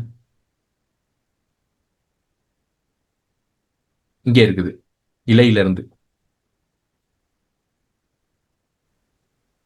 இலை, இன்பம், ஸ்ரீ, இடம், இறப்பு. இது வராது. வேற ஒரு இலை, இலை, இன்பம், இடம், இறப்பு. Okay, good, thank you. இப்போ நீங்க வாசிச்சதுல பாத்தீங்கன்னா 4ஐயும் ஒரே மாதிரி வாச்சிங்க. இலை, இன்பம், இடம் என்று வாசி ஈ என்று சொல்லி வாச்சிருப்பீங்க. ஆனால் இதுக்கு வந்து நாங்க ஈ என்ற சவுண்ட் கொடுப்போம். சோ ஆங்கில எழுத்துல ஈ என்ற சவுண்ட், இதுக்கும் ஈ என்ற சவுண்ட். ஓகே, பட் இங்க பாத்தீங்கன்னா ஈ யூ என்ற சவுண்ட், என்ற சவுண்ட், இடம், இழப்பு என்றுதான் வரணும். காரணம், இறப்பு என்று சொல்றப்ப நீங்க எந்த ர உச்சரிச்சீங்கன்னா இந்த ர தான் உச்சரிச்சீங்க. விளங்குச்சா? இந்த இறப்பு வேற, இழப்பு வேற. காரணம் என்ன? காரணம் அப்படின்னா ஏன் இந்த இடத்த ஒலி வேறுபடுதுன்னா எங்களுடைய நாவினுடைய ஒலி வேறுபாடு. இப்ப நாக்கு இருக்கு தானே பிள்ளைகள்? இந்த நாவானது இந்த ரகரத்தையோ இந்த டகரத்தையோ இந்த நகரத்தையோ இந்த லகரத்தையோ அல்லது இந்த லகரத்தையோ ஒலிக்கிறப்ப நாக்கு ஒலி, அதாவது நாக்கு நல்லா வளையணும். அதை நாங்க வளைனா ஒலிகள்னு சொல்லுவோம். விளங்குச்சா பிள்ளைகள்? இந்த மேல இருக்கிறதுல இந்த சொற்கள், இந்த எழுத்துக்கள், இதுல ரேவை தவிர்ந்தது ஏன்னா இந்த 4 எழுத்துக்களையும் வளைனா ஒலிகள்னு சொல்லுவோம். நல்லா நாக்கு வளைஞ்சிருக்கணும். ஆனால் இடம் என்று சொல்றப்ப எங்களுக்கு இங்கன உச்சரிக்காம டம் என்று சொல்லி டங்கிற சவுண்ட் இங்கதான் உச்சரிக்கணும். உயிரெழுத்துக்களுக்கு இடையில ட வருகின்றப்போ இங்கன உச்சரிக்காத பிள்ளைகள் ட இங்க உச்சரிக்கும். ஆகவே இது இடம் இல்ல, இடம். ரெண்டுக்கு வித்தியாசம் இருக்கா? இடம், உடம். ஈ என்ற சவுண்ட் இல்ல, என்ற சவுண்ட். விளங்குனிச்சா நான் சொன்ன விஷயம் எல்லாருக்கும்? நான் சொன்ன விஷயம் விளங்குனிச்சா? இது எண், எண். ஆனா இது வந்து எண். எண், எண், ரெண்டு வித்தியாசம் விளங்குதா? இது எண், இது எண். கொஞ்சம் இன் அப்படிங்கிறது என்ற சவுண்ட்ல வரும். இந்த ஏங்கிற சவுண்ட் வந்து ஏங்கிற வராம ஏங்கிற சவுண்ட்ல வரும். கொஞ்சம் நாக்கு சத்தம் வித்தியாசப்படும். இதை தான் நாங்க எழுத்துக்களின் ஒலி வேறுபாடு, உயிரெழுத்துக்களை நாங்க பார்த்துக்கொள்ளணும். இப்போ நாங்க இதை பெருசா இதெல்லாம் வச்சு பார்த்து கொடுத்துருக்க வேண்டிய அவசியம் இல்லை. பட் இதுக்கான காரணம் எல்லாம் இருக்குது. ககரம் நான் சொல்ற பார்த்துக்கொள்ளுங்க. இந்த கேங்கிற சத்தம் கேயா வரணும்னா 3 இடங்கள் இருக்கு. சொல் முதல், சொல் இடையில் இரட்டித்தல், தகர நகர லகர லகர ரகர மெய்களை வளைனா மொழிகளை அடுத்து வருகின்ற பொழுது கே என்ற சவுண்ட்ல ஒலிக்கும். கேங்கிற சவுண்ட் எப்ப வரும்னா தன்னுடைய இணை எழுத்தான ஞாவை அடுத்து வர்றப்போ வேறுபட்டு ஒலிக்கும். 2 உயிர்களுக்கு இடையில வருகின்ற பொழுது அங்கிற சவுண்ட்ல வரும். இது ஏற்கனவே யாராவது படிச்சிருக்கீங்களா? அப்படி இப்படி எழுத்துக்களின் ஒலி வேறுபாடு படிச்சிருக்கீங்களா யாராவது இருந்தா? இல்ல சார். இல்ல, இது கிரேட் 10 சிலபஸ்ல இருக்கக்கூடிய பகுதி பிள்ளைகள். ஓகே, இப்ப சரி, கொஞ்சம் பார்த்துக்கொள்ளுங்க. ஆக ஒரு எழுத்து உச்சரிக்க எடுக்கிறப்ப அது ஒலி வேறுபடுறதுக்கான காரணம் பல இருக்குது. பட் நாங்க அந்த காரணங்கள் எல்லாம் பார்க்கறதுக்கு டைம் இல்லை. உண்டை மட்டும் விளங்கப்படுத்துறேன் பிள்ளைகள். கேங்கிற சவுண்ட் பாத்தீங்கன்னா எப்போதும் சொல்லுக்கு முதல் எழுத்தா வந்துச்சு அப்படின்னா, ஒரு சொல்லோட முதல் எழுத்தா வருதுண்டா பிள்ளைகள், அது கண்டிப்பா ஆங்கில எழுத்து கேவ்ல தான் உச்சரிக்கும். இப்போ நான் அதுக்கு முன்னாடி ஒரு எண் விளக்க படம் ஒன்று போடுறேன் பிள்ளைகள், அதை நீங்க நோட் பண்ணிக்கொள்ளுங்க. ஓகேவா? கொப்பி ஒன்று எடுத்துக்கொள்றீங்களா? கொஞ்சம் வேகமா எடுத்துக்கொள்ளுங்க. என்ன போடலாம்? ஓகே, என்ன போடலாம்? முதலாவது க ச ட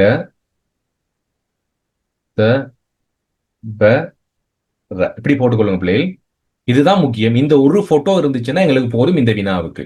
நான் உங்களுக்கு சொல்லியிருக்க பிள்ளைகள் பார்ட் 1க்கும் நான் படிப்பிப்பேன், பார்ட் 2க்கும் படிப்பிப்பேன், பார்ட் 3க்கும் படிப்பிப்பேன். உங்களோட ஃபுல்லா இது வந்து நாங்க படிக்கிறது பார்ட் 1க்கான கேள்வி. ஓகேவா? 1 மார்க்ஸ் தான். பட் இருந்தாலும் மேல கண்டிப்பான வினா, கட்டாயம் வரக்கூடிய வினாக்கள் நான் படிப்பிப்பேன். இது கண்டிப்பா வரக்கூடிய வினா. எத்தனாவது வினா வரும்? பார்ட் 1ல 21வது வினாவா வரும். ஓகேவா? கூடுதலா கேவர். கேவுக்கு வந்து 3 சவுண்ட் இருக்கு பிள்ளைகள். வேற இதுல போடுறேன், கண்டிப்பா எழுதி கொள்ளுங்க. கேவுக்கு ஆங்கில எழுத்து கே போலவும் ஆங்கில எழுத்து ஜி போலவும் ஹெச் போலவும் ஒலிக்கும். சேவுக்கு பாத்தீங்க என்று சொன்னா ஆங்கில எழுத்து சிஹெச் ச என்று சொல்லுவோம். அதே மாதிரி எஸ் ச. அடுத்து ஜ மஞ்சள் என்று சொல்றப்ப ஜ மாதிரி ஒலிக்கும். அடுத்து டங்கிறதுக்கு வந்து 2 சவுண்ட், ஆங்கில எழுத்து டி, ஆங்கில எழுத்து டி. டங்கிறதுக்கு வந்து நாங்க டிஹெச், அடுத்து டிஹெச். பவுக்கு வந்து 2 சவுண்ட் இருக்குது, பி என் ப. ஃபவும் வரும் பிள்ளைகள் ஒரு சில சந்தர்ப்பத்தில் ஃப. இப்ப முஸ்லிம் மாக்கள் எல்லாம் ஃப என்று சொல்லியும் பயன்படுத்த, பக்கு பதிலா ஃபவும் பயன்படுத்துவாங்க ஒரு சிலதுல. இப்ப தற்கால நிலைப்பாடு. ரவுக்கு வந்து ஆர், இன்னொன்னு டிஆர். நோட் பண்ணி கொள்றீங்களா எல்லாரும்? எழுதிட்டு ஆன்சர் பண்ணுங்க எனக்கு.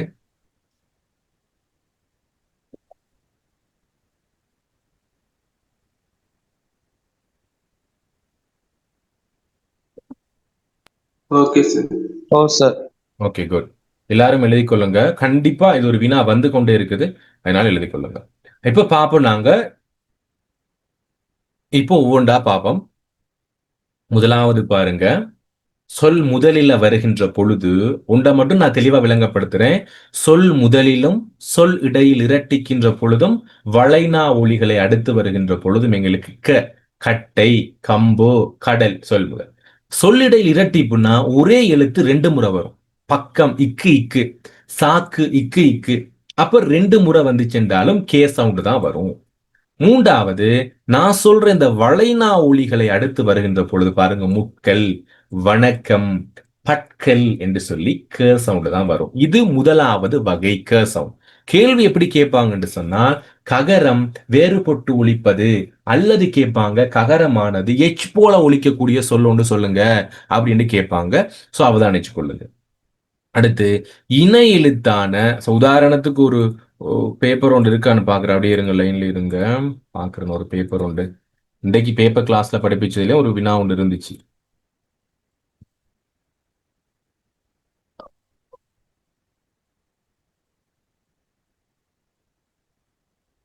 இதுல பார்த்து கொள்ளுங்க.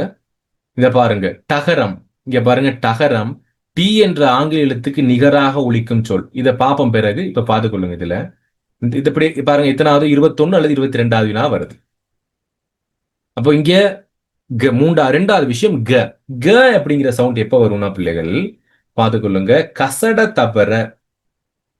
கசட தபரங்கிற வள்ளின எழுத்துக்கு இணை எழுத்துக்கள் எதுனா பிள்ளைகள்? மெல்லின எழுத்துக்கள். எது மெல்லின எழுத்து பிள்ளைகள்? சொல்லுங்க பாப்பா சேர்ந்துங்க.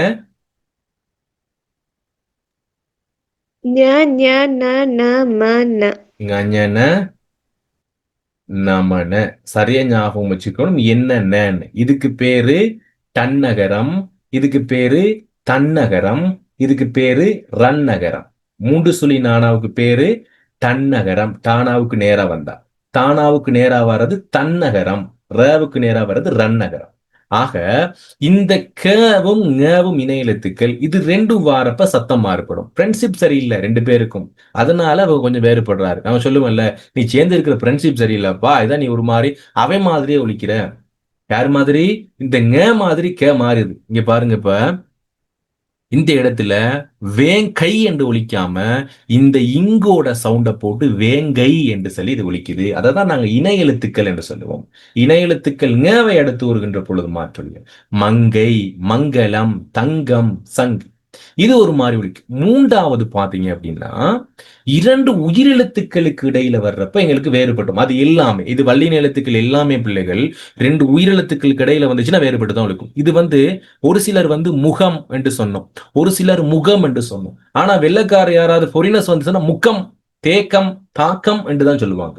ஏனென்றால் அவங்களுக்கு என்ன பிள்ளைகள் தெரியும், ஆங்கில எழுத்துல எத்தனை கே இருக்குது, எத்தனை க சவுண்ட் இருக்கு, ஒன்றே ஒன்று தான் இருக்குது, மற்றது ஜி சவுண்ட் தான் இருக்கு, அது வேற அவங்களுக்கு. ஆனா அவங்க என்ன மைண்ட் பண்ணி வச்சிருப்பாங்க அப்படின்னா இந்த க தான் இந்த கே அவதான் மைண்ட் பண்ணி வச்சிருப்பாங்க. ஓகேவா? அப்ப அவங்களுக்கு சரியான ஒளி வேறுபாடு தெரியணும், இதை படிச்சிருக்கணும் அவங்க. ஏன்னா அப்ப இந்த இடத்துல முகம் என்பதை நாங்க பிரிச்சோம்டா இம்மு கூட்டல் ஊ, ஆகவே முதலாவது உயிரெழுத்து, இக்கு கூட்டல் அ என்ற இங்கே உயிரெழுத்து, ரெண்டு உயிரெழுத்துக்களுக்கு இடையில இக்கு பிறக்கிறதுனால இது எச் என்ற முகம் என்று சொல்லி பிறக்கு. இது கிளியரா எல்லாருக்கும்? ஏன் இந்த இடத்துல முகம் என்று வருதுண்டு? தேகம் என்ற பிரிச்சாலும் அப்படித்தான், இத்து கூட்டல் ஏ இக்கு கூட்டல் ஹ, தேகம். எல்லாரும் கிளியரா பிள்ளை? விளங்கப்படுத்தணுமா? கிளியரா? ஓம் சார், கிளியர். ஓகே, எல்லாருக்கும் ஹேண்ட் ரைஸ் பண்ணுங்க. 16 பேர் இருக்கீங்க, எல்லாரும் ஹேண்ட் ரைஸ் பண்ணுங்க பாப்போம். கிளியரண்டா? அடுத்தடுத்து இப்ப வேகமா பார்க்க போறோம் நாங்க. இப்ப இது ஓகேன்னா அடுத்து நாங்க பாத்துடலாம். ஓகே, நிதுஷன், மோஷன், ஹனி, சஞ்சனா, சதுர்ஜன், ஹக்கீல், கேஷாயினி, தனுஷ்யத்தன், ஷன், சுபிதன். சுபிதன் ஓகேவா? ரகுரீஸ்வரன், ஜைலி, சச்சின், ஜோஹன். சச்சின் 2 பேர் இருக்கீங்களா? சச்சின் 2 பேர் இருக்கீங்க. அமெக்சர் இருக்கீங்க. Okay, good. இல்ல சார், அது நான் தான், ஒரே ஒரு ஆள் தான். 2 பேர் 2 ரெட்ல ஜாயிண்ட் ஆயிருக்கீங்களா? சச்சின் ஓ சார், அது போன்ல பாக்க இல்லாம இருக்கு, அதான் லெஃப்ட்ல போட்டு வச்சிருக்கேன் பாக்குறதுக்கு. Okay okay okay okay. இப்ப முதலாவது நாங்க பார்த்துட்டோம். கேங்கிறதுக்கு 3 சவுண்ட் பார்த்துட்டோமா? அடுத்து சேவுக்கு போவோம். ச பாத்தீங்கன்னா முதலாவது சொல் முதல்ல எந்த எழுத்து ச வந்தாலும் அது எஸ் சவுண்ட்ல தான் ஒலிக்கும். ஆங்கில எழுத்து எஸ். சட்டை, வாசம், சரணம், நேசம். ச வருதா பிள்ளைகள்? சொல் முதலிலும் 2 உயிர்களுக்கு இடையிலும் வருகின்ற பொழுது ச சவுண்ட்ல வருது, எஸ் சவுண்ட்ல வருது. பட் எங்களுக்கு விதிமுறை வித்தியாசப்படும், அதெல்லாம் எங்களுக்கு தேவையில்லை. உங்களுக்கு இந்த வேற வேற சவுண்டை கண்டுபிடிக்க எழுதான்னு மட்டும் பார்த்துக்கொள்ளுங்க. ஓகேவா? வேற வேற சவுண்டை கண்டுபிடிக்க எழுது, பட் இதுக்கான ஒரு விதியும் இருக்குது அப்படிங்கிறத மட்டும் தெரிஞ்சுக்கொள்ளுங்க. சட்டை ச சவுண்ட் தான், வாசம் ச சவுண்ட். இதை வாசிங்க பாப்போம் பிள்ளைகள், யாராவது இத வேகமா. பச்சை, மச்சம், தச்சன். ஆக இந்த இடத்துல பாத்தீங்கன்னா சன்னு வரல, பஷைன்னு வரல, மஷம்னு வரல, பச்சை இச் சவுண்ட் வருது. இச், சிஹெச் என்ற சவுண்ட் வருது. நான் இங்க சொல்லியிருக்கேன் சிஹெச். பச்சை, மச்சம், தச்சன், ஏன்னா வெட்சி அப்படின்னு சொல்லி எங்களுக்கு டகர வகலைனா ஒளி எடுத்த வெட்சி அப்படின்ட்டு வரும், இட்டுக்கு அடுத்து வர்றப்ப. அப்போ எங்களுக்கு இச்சு சவுண்ட் வருது. மூன்றாவது இங்க பாருங்க, இணை எழுத்துக்கள் எழுதுனா சவுக்கு நேரா என்ன இணை எழுத்து இருக்குது? ஜங்கிற இணை எழுத்து இருக்குது. அப்ப ஜங்கிற இணை எழுத்து அடுத்து வருகின்ற பொழுது எங்களுக்கு பாருங்க பஞ்சம் ஜ சவுண்ட், தஞ்சம், வஞ்சனை, கஞ்சன், மஞ்சள் ஜ சவுண்ட்ல வருது. கிளியரா எல்லாருக்கும்? இது வித்தியாசப்படுது, 3 சவுண்ட் இருக்குங்கிறத இந்த எண் விளக்க படம் மட்டும் உங்களுக்கு இருந்தா போதும், மத்த எதுவும் தேவையில்லை. இப்ப நோட்ஸ் எல்லாம் எங்களுக்கு பிரச்சனை இல்லை, கண்டுபிடிச்சீங்கன்னா சரி. ஒரு புள்ளிக்கு தான் நாங்க படிச்சு கொண்டிருக்கிறோம். அடுத்து டகரம். டகரம் டேங்கிற எழுத்து பிள்ளைகள் பாத்தீங்கன்னா 2 எழுத்தா, ஒன்னு டேவா இன்னொன்னு டேவா. இங்க பாருங்க 2 உயிர்களுக்கு இடையில படம், மகுடம், நடை. அதே மாதிரி நகர, இந்த நகர எழுத்துக்களுக்கு அடுத்து வருகின்ற பொழுது சண்டை, டாக்கா, வருடம் என்று ட சவுண்ட் வருது.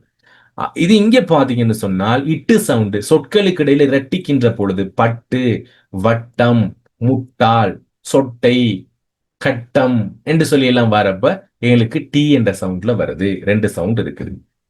அடுத்து பாருங்க தகரம், த என்று சொல்லக்கூடிய எழுத்து 2 முறை வரும். ஒன்னு த, இன்னொன்னு த. த த. பதம், இதயம், கதவு. இது யாராவது பதம் என்று சொல்ல மாட்டோம், இதயம் இல்ல, பதம், இதயம், கதவு. அடுத்து இங்க பாருங்க பந்து, சந்தை. இது எந்த எழுத்துக்களுக்கு? தன்னகரத்துக்கு பக்கத்துல வாரப்ப எங்களுக்கு த சவுண்ட். த சவுண்டு சொற்களுக்கு இடையில தப்பு, தூரம், வித்தை, சொத்து. சொல் முதலிலும் சொல் இடையில் இரட்டிக்கின்ற பொழுதும் அதே விதிமுறை தான், பட் பார்த்துக்கொள்ளும். அடுத்து தேங்கிற சவுண்டும் சரி, பேங்கிற சவுண்ட் 2ல வரும். ஒன்று ப, இன்னொன்னு ப. ப எப்ப வரும் என்றால் சபலம், கோபம், 2 உயிர்களுக்கு இடையில வரப்பு. இதெல்லாம் உங்களுக்கு ஞாபகம் வச்சுக்கொள்றது கஷ்டம் தான் பிள்ளைகள், அதெல்லாம் தேவையில்லை. பட் 2 சவுண்ட் இருக்குங்கிறத தெரிஞ்சு கொள்ளுங்க, கண்டுபிடிக்கிறதுக்கு கொஞ்சம் முயற்சி செஞ்சு கொள்ளுங்க. சபலம், கோபம். அடுத்து இடையினமைகளை அடுத்து வருகின்ற பொழுது மார்பு, சால்பு, வால்பஃபர். சோ சிலர் எப்படி வால்பஃபர், இப்ப பெரும்பாலும் முஸ்லிம்கள் வந்து வால்பவர் என்று சொல்றது இல்ல. எப்படி சொல்லுவோம் பிள்ளைகள்? சால்ஃபு, மார்ஃபு என்று தான் எஃப் சவுண்ட்ல சொல்லுவீங்க, கரெக்டா? சால்ஃபு என்று சொல்லுவீங்க, வால்பவர் என்று எஃப் சவுண்ட்ல சொல்லுவீங்க. எஃப் அல்லது பி என்று நீங்க போட்டுக்கொள்ளுங்க முஸ்லீம் பிள்ளைகள், அப்ப உங்களுக்கு கண்டுபிடிக்க.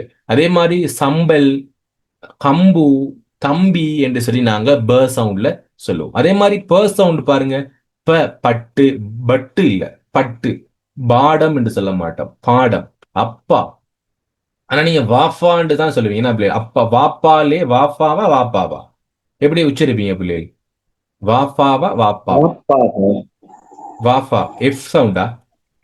எஃப் இல்ல, உப்பனா தான் வரும், வாப்பான்னு தான் சொல்லுவாங்க, என் ஃப்ரெண்ட்ஸ் சொல்லுவாங்க. வாப்பா. ஓகே, முஸ்லிம் பிள்ளைகளுக்கு நான் சரியா? இல்ல சார், என் ஃப்ரெண்ட்ஸ். Okay okay good. அதே போல ரகரம் என்று பாத்தீங்கன்னா ஒன்று ஆர் சவுண்ட், இன்னொன்னு டிஆர். ரண்டா பிள்ளைகள் அறம், கருப்பு, நிறம் என்று வரும். பிறமொழி சொற்கள்ல வந்து கன்று, நன்றி, கரி, கரை. ஆனா இங்கே பாருங்க டிஆர், பற்று, இற்றுன்னு வரும். இற்று, வெற்றி, கற்பு சொற்கள். இங்க ர சவுண்ட், இந்த சின்ன ரகரம் மாதிரி வரும். கன்று, கருப்பு, நிறம் என்று. இது 2 சொற்களுக்கு, 2 உயிர்களுக்கு இடையில. பட் இங்க பாத்தீங்கன்னா சொற்களை இரட்டிக்கின்ற பொழுதோ, இப்பு இக்குங்கிற மெய்க்கு அடுத்து வருகின்ற பொழுதோ எங்களுக்கு டிஆர், ட்ரங்கிற சவுண்ட்ல வரும். பற்று, வெற்றி என்று சொல்லி வரும். இததான் பிள்ளைகள் நாங்க சொல்லுவோம் எழுத்துக்களினுடைய ஒளி வேறுபாடு. நாங்க மறுக பார்த்துக் கொள்வோம் இந்த எண் விளக்கப்படத்தை. கங்கிற சவுண்ட் க, க, ஹங்கிற சவுண்ட் வருது. சங்கிறது சிஹெச், ச, ஷ, ஜ. டங்கிறது ட, ட. தங்கிறது த, த. பங்கிறது ப, ப, ஃப. ஃபவும் போட்டுக்கொள்ளுங்க. ரங்கிறது ர, ட்ர. கிளியரா பிள்ளைகள்? இது இப்போ இதுல பாருங்க, ட, டி என்ற ஆங்கில எழுத்துக்கு நிகராக ஒலிக்கும் சொல் எது? குடம், பட்டம், படம், கடதாசி. இது டி சவுண்ட்ல வருது. கடதாசி. பட்டம். பட்டம், கட, ட சவுண்ட் தான் வருது. கடதாசி, படம், குடம். கடதாசி இல்ல, இது வந்து பட்டம், இட்டுங்கிற சவுண்ட்ல வருது. இதுதான் சரியான விடை. கொஞ்சம் முயற்சி செய்யுங்க. பிறகு நான் உங்களுக்கு அந்த வினாக்கள் தரும் பிள்ளைகள். செமினார் டியூட் இருக்குது, அதுல கிட்டத்தட்ட 30-40 வினாக்கள், அது மட்டுமே நான் விளங்கப்படுத்துவேன். சோ நாங்க ஓரளவுக்கு நாங்க பார்ப்போம். அதுக்கு முன்னாடி நான் உங்களுக்கு கொஞ்சம் ஒரு 10 வினாக்கள் விளங்கப்படுத்த பார்க்கிறேன். ஓகே, இப்போ எழுத்துக்களினுடைய ஒளி வேறுபாடு சில விஷயங்கள் படிச்சிருக்கிறோம். உங்களுக்கு இன்னும் இதுல பார்க்க இருக்குது வந்து சார்பெழுத்துக்கள் என்று சொல்லக்கூடிய பகுதிகள் இன்னும் இருக்குது. சோ அதுக்குள்ளால நாங்க ஒரு கட்டுரை ஒன்றை பார்த்துட்டு அது இங்க வருவோம். எழுத்துக்களின் ஒளி வேறுபாடு எல்லாருக்கும் கிளியரா பிள்ளை? கிளியரா எல்லாருக்கும்? கொஞ்சம் ஆன்சர் பண்ணுங்க. ஓகே, ஓம் சார்.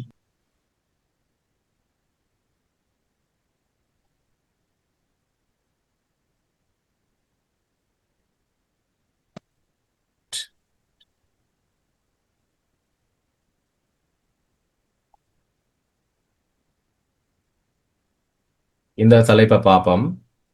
ஸோ இதில் சட்டகமும் இருக்குது, 2 விடயம் கொடுத்துருக்குறேன்.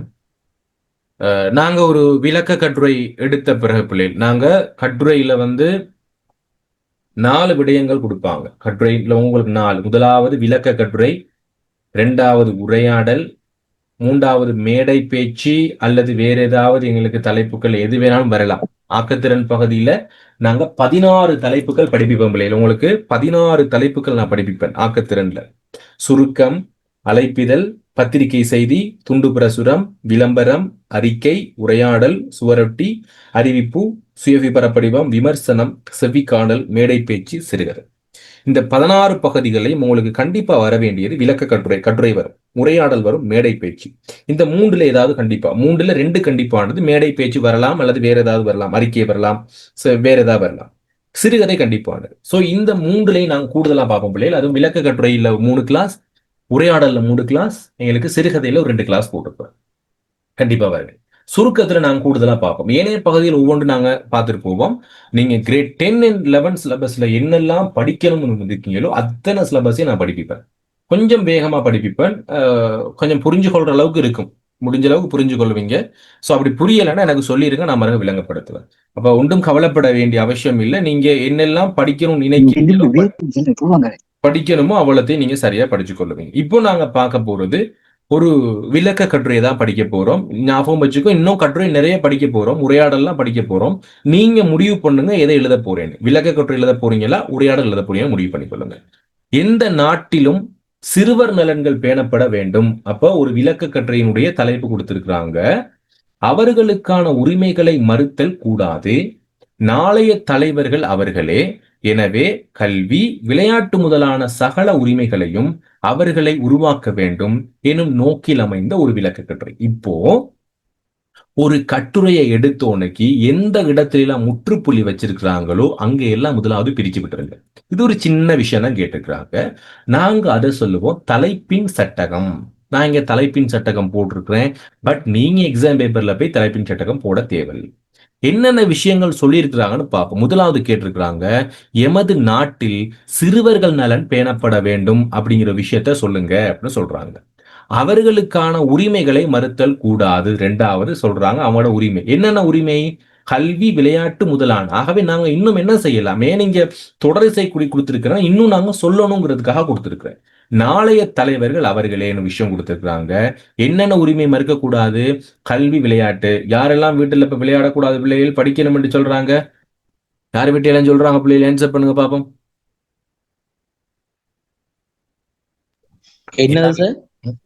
எல்லா வீட்லயும் சொல்றாங்க நீங்க படிக்கணும் பிள்ளைகள், விளையாடக்கூடாதுன்னு யாரு சொல்றோம் சொல்றா? இந்தியாமா அப்படி சொல்றல சார். இல்ல, அவங்க விளையாட்டும் இருக்கணும் தான், படிப்பும் இருக்கணும் இருக்கணும். ஓகே. இப்ப நாங்க எங்களுக்கு ஒரு சிலர் பாத்தீங்கன்னு சொன்னா, இப்ப இன்னைக்கு கண்டிப்பா பிள்ளைகள் கண்டிப்பா அவங்க பயப்படுறது என்ன விஷயம்டா, ஒரு பிள்ளை விளையாட்டுல ஈடுபாடு கொடுத்துட்டா படிக்காம போயிருமோ அப்படிங்கிற ஒரு பயம் தான், வேற ஒன்றுமே இல்லை. பட் அதுவுமே தப்புங்கிறாங்க. வேற யாராவது ஃபாரின் கண்ட்ரில இருக்கிறாங்களா, அவங்க ரிலேஷன் இருக்கிறாங்களா பிள்ளை, கனடா இருக்கிறாங்களா, அங்க இருக்கிறாங்களா? சோ அங்கெல்லாம் எப்படி என்று சொன்னால், வீட்டுல உள்ள அம்மா அவங்கள போ அப்படின்னு சொல்லி ஏசுனா கூட அது குற்றம்னு சொல்றாங்க. இங்க வா போ அப்படின்னு சொல்லி ஏசுனாலே குற்றமா? ஸ்கூல்ல டெய்லி கேட்பாங்களா அவங்களோட வீட்டுல ஏதாவது பிரச்சனை இருக்குது, அவங்க அம்மா உங்களை ஏசுனாங்களான்னு கேட்டு ஏசுனாங்கன்னு சொல்லி கன்ஃபார்ம் ஆனிச்சென்றால் பிள்ளைய வீட்டுல வைக்காம கவர்மெண்ட் பொறுப்பேற்றிடும். அந்த அளவுக்கு சிறுவர் உரிமை சார்ந்த கடுமையான சட்டங்கள் வெளிநாடுகள் இருக்குது. வாப்போண்டு கூட அந்த பிள்ளை என்னதான் குற்றம் செஞ்சாலும் அந்த பிள்ளையை ஏச இயலாது. ஸோ நாங்க அப்படி இருக்க இயலாது. நாங்க ஒழுக்கம் சார்ந்த நாங்க இருக்கணும். ஸோ அப்படி நீங்க வீட்டுல செஞ்சிடக்கூடாது. இது வெளிநாடுகள் இருக்கக்கூடிய சட்டங்கள். சரியா? அதே போல இங்க சொல்றாங்க, ஒரு பிள்ளைய நீ படிக்க கூடாது, நீ ஸ்கூலுக்கு போக கூடாதுன்னு சொல்றது மாபெரும் சிறுவர் உரிமை மீறல். அதே மாதிரி பிள்ளைய விளையாடக்கூடாதுன்னு சொல்றது மாபெரும் சிறுவர் உரிமை மீறல்களாக சொல்லப்படுது. இப்போ நாங்க இந்த விடயத்திலிருந்து ஒரு சில தகவல் எடுத்தோம். ஓகேவா பிள்ளைகள்? அப்ப நீங்களும் என்ன செய்யறீங்கன்னா, ஒரு விளக்க கட்டுரை எழுதுறப்போ வெளியில இருந்து தேடுறதை விட்டுட்டு இந்த கட்டுரைக்குள்ளால என்ன சொல்ல வராங்கிறத பிரிச்சு எடுக்கணும். இதை புரிஞ்சு கொண்டீங்களா எல்லாருமே? இந்த விடயம் இதுவரைக்கும் உங்களுக்கு தெரிஞ்சிருக்கான்னு எனக்கு தெரியாது. இந்த விடயம் இதை புரிஞ்சு கொண்டீங்களா? வெளியில இருந்து நீங்க விடயம் தேட தேவையில்லை. எங்கதான் இருக்கு விடயம்?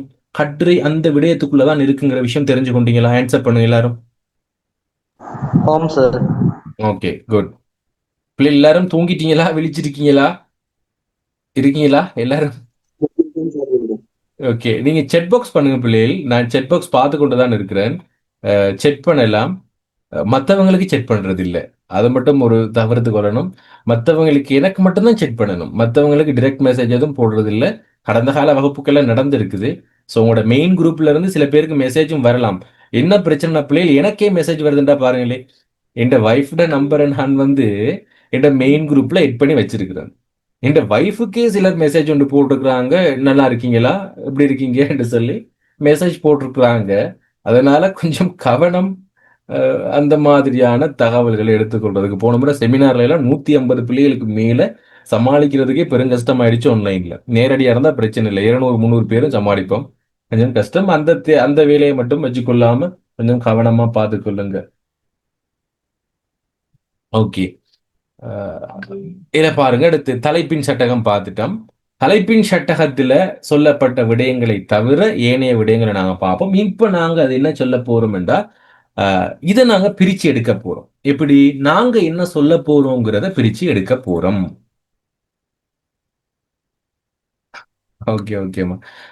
முழு கட்டுரையும் விளங்கும் அல்லது தலைப்பை விளக்க முயலும் விடயங்கள் அறிமுகம். அப்ப நாங்க முதலாவது இங்க கொடுக்கிற அறிமுகம் எப்படி இருக்கணும் அப்படின்னா, நாங்க சட்டகம் ஒண்ணு எழுதி இருக்கணும். நீங்க கண்டிப்பா கட்டுரை ஒண்ணு எழுத போறீங்கன்னா சட்டகம் ஒண்ணு நாங்க எழுதணும். சோ நான் உங்களுக்கு இங்க ஒரு சட்டகம் ஒண்ணு எழுதி வச்சிருக்கிறேன். இந்த சட்டகத்தின் அடிப்படையில் கட்டுரை போக போகுது. அறிமுகம் எப்படி இருக்கும் அப்படின்னா, கட்டுரையினுடைய அந்த தலைப்பையோ அல்லது நீங்க கட்டுரை முழுவதும் அந்த பந்திகள்ல என்ன சொல்ல போறீங்க, இங்க இருக்குல்ல இந்த விடயங்களை முடிப்புக்கு மேல் இந்த விடயங்களை விவரிச்சு ஒரு பந்தியா சொல்லணும். இந்த விடயம் விளங்குனிச்சா பிள்ளைகள்? அறிமுகம் விளங்குனிச்சா? அறிமுகம் விளங்குனிச்சா? நான் 5 பந்திகள்லையும் சொல்ல போற அழகு வாக்கியங்களை சுருக்கமாக ஒரு பந்தியா எப்படி சொல்றோம் பாருங்க. இன்று 21ஆம் நூற்றாண்டிலே சிறுவர் மற்றும் சிறுவர் உரிமை என்றால் என்ன என்பது பற்றி நாங்கள் அறிந்திருக்க வேண்டும். சிறுவர் உரிமை என்றால் எவை? சிறுவர் துஷ்பிரயோகங்கள் சார்ந்த சில விடயங்களோடு அவர்களுடைய கட்டாய கல்வியினுடைய அவசியமும் விளையாட்டுத்துறையினுடைய முன்னேற்றமும் சிறுவர் உரிமைகளை பாதுகாக்கப்பட வேண்டிய அவசியத்தை எங்களுக்கு எடுத்துரைக்கின்றன.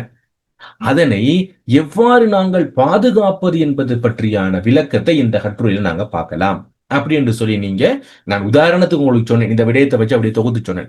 இப்படி நீங்க இங்க சொல்லப்பட வேண்டிய விடயங்களை தொகுத்து ஒரு பந்தியாக முதல் பந்தியாக சொன்னீங்கன்னா அது அறிமுகம் என்று சொல்லி நாங்க சொல்லுவோம். இது கிளியரா எல்லாருக்கும் பிள்ளைகள்? ஹேண்ட்ரைஸ் பண்ணுங்க பாப்போம்.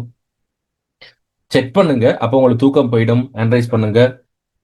Okay, good, very good. இப்போ நாங்க ஒவ்வொன்றா பார்த்துக்கிட்டு போவோம் பிள்ளைகள், ஒவ்வொரு விடயமா. உலகில் 5 தொடக்கம் 18 வரையிலானோர் சிறுவர்கள் எனப்படுகின்றனர். முதலாவது கேள்வி, எமது நாட்டில் சிறுவர்கள் நலன் பேணப்பட வேண்டும் அல்லது சிறுவர் உரிமை என்றால் என்னங்கிறத எங்களுக்கான கேள்வி. சோ அதை நாங்க ஒரு சுருக்கமா நாங்க ஒரு பந்தியா பார்ப்போம். 5 தொடக்கம் 18 வரையிலான ஒரு சிறுவர்கள் எனப்படுகின்றனர். உணவு, உடை, உறையுள், கல்வி, பாதுகாப்பு என்பவற்றை பிறரிடமிருந்து எதிர்பார்க்கும் இயல்பு கொண்டவர்கள் இவர்களே. எதிர்காலத்தில் சமூகத்தின் கலாச்சார அடையாளங்களை கட்டிக்காக்கும் பண்புள்ளவர்களாக விளங்குபவர்கள் இவற்றுள் உள்ள சிறுவர்களே. இன்றுள்ள சிறுவர்களே, அவர்களுக்கு உணவு, பாதுகாப்பு, கல்வி முதலியவற்றை கொடுக்க வேண்டியது அவர்களை வழிநடாத்தும் பெரியோராவர்.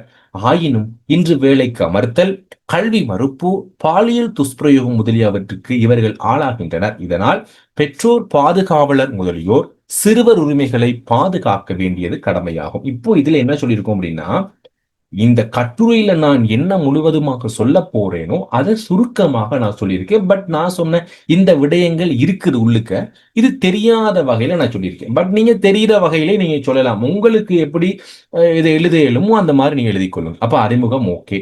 2வது பாருங்க, சமூகத்தில் பாரம்பரிய விழாக்களும் சடங்குகளும் விளையாட்டுகளும் காணப்படுகின்றன. இவற்றை அடுத்த தலைமுறைக்கு கடத்துபவர்கள் இன்றுள்ள சிறுவர்களே. பெரியோரை பாதுகாத்தல், மதித்தல் முதலிய நட்பண்புகளை வளர்த்துக் கொள்பவர்கள் சிறுவர்களாக விளங்குவதால் அவர்களுக்கு போதிய அறிவை வழங்க வேண்டும். அவர்கள் விரும்பும் சூழலில் கல்வியை வழிந்து வழங்க வேண்டியது அவசியம். வழிந்தேண்டா அவங்களுக்கு ஏற்ற வகையில நாங்க கல்வியை கொடுக்கணும்.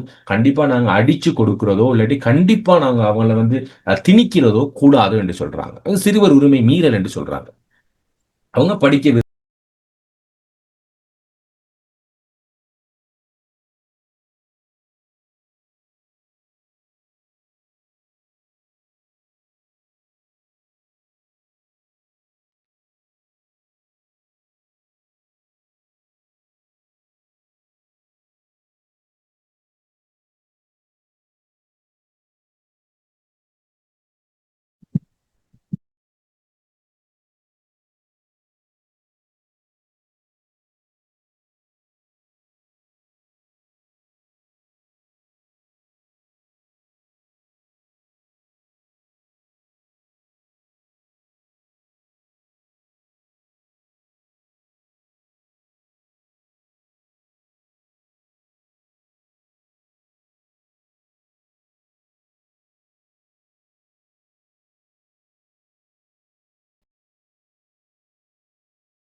ஓகே, நான் பார்க்கலாம்.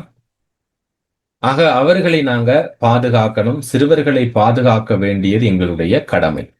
புதிய கண்டுபிடிப்புகள், புத்தாக்க முயற்சிகள் என்பவற்றில் சிறுவர்களை ஈடுபடுத்தி அவர்கள் காலத்தில் சிறந்தவர்களாக உருவாக்க வேண்டும். இலத்திரியனியல் உலகிலே சிறுவர்களின் பங்களிப்பு அவசியமானதாக விளங்குகிறது.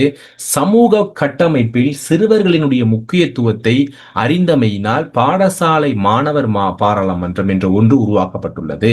பாடசாலைகளிலும் சமூகங்களிலும் சிறுவர்களது உடல் உள்ள ஆரோக்கியத்தை சார்ந்த நடவடிக்கைகளில் அண்மை காலத்தில் எடுக்கப்படும். அப்ப சிறுவர் உரிமைகளை நாங்க என்ன செஞ்சிருக்கணும் அப்படின்னா, என்ன அதை நாங்க எவ்வாறு பாதுகாப்பது என்பதை பத்தி நாங்க சொல்றோம். இதே ஓர்டர்ல வரணுங்கிற அவசியப்பாடு இல்ல. நீங்க உங்களுக்கு ஏற்ற இடத்துல அந்த விடயங்களை நீங்க உள்ளடக்கி சொல்லியிருந்தீங்கன்னா ஓகே, விளங்குதா? அந்த இடத்துல ஓர்டரா தேவையில்ல, பட் நீங்க மாறி மாறி சொன்னாலும் ஓகே தான். சிறுவர்களது உரிமைகளை பேணுதல் தொடர்பாக கல்வி கற்பதற்கான இங்கிதமான சூழலும் பேச்சும் விளையாட்டு முதலிய விடயங்களில் அவர்களுக்கு முன்னுரிமை அளிக்கப்படும். மேல சொல்லியிருந்தாங்கல்ல, பேசுறதுக்கு, கல்வி கற்கிறதுக்கு, விளையாடுறதுக்கு அவங்களுக்கு கண்டிப்பா நாங்க கொடுக்கணுங்கிற விஷயத்த தலைப்பிலேயே சொல்லியிருக்கிறாங்க. அதை நாங்க மெயின் பண்ணி சொல்லியிருக்கோம். பாடசாலைகளில் சிறுவர்களுக்கு தண்டனையை முற்றாக நீக்குதலும் சிறுவர் பிரச்சனைகளை உடனுக்குடன் அணுகி உளச்சிகிச்சை முறைகளை வழங்குவது வருகின்றனர். அப்ப இதுல என்ன சொல்லப்பட்டிருக்கு? எப்படி நாங்க சிறுவர் உரிமைகளை பாதுகாக்க வேண்டும். ஆக நாங்க என்ன செய்யலாம்? சிறுவர் துஷ்பிரயோகத்தை நீக்கலாம். பாடசாலைகளில் விடலையும் அவங்களுக்கு நடக்கிற துஷ்பிரயோகத்தை குறைக்கிறது மூலமாக சிறுவரை பாதுகாக்கலாம். அண்மை காலத்தில் சிறுவர் துஷ்பிரயோகங்கள் இடம்பெற்று வருகின்றன. எங்க வருது? குடும்பம், சமூகம் என்ற ரீதியிலும் தொழில்துறைசார் ரீதியிலும் சிறுவர்கள் பாதிக்கப்படுகின்றார்கள்.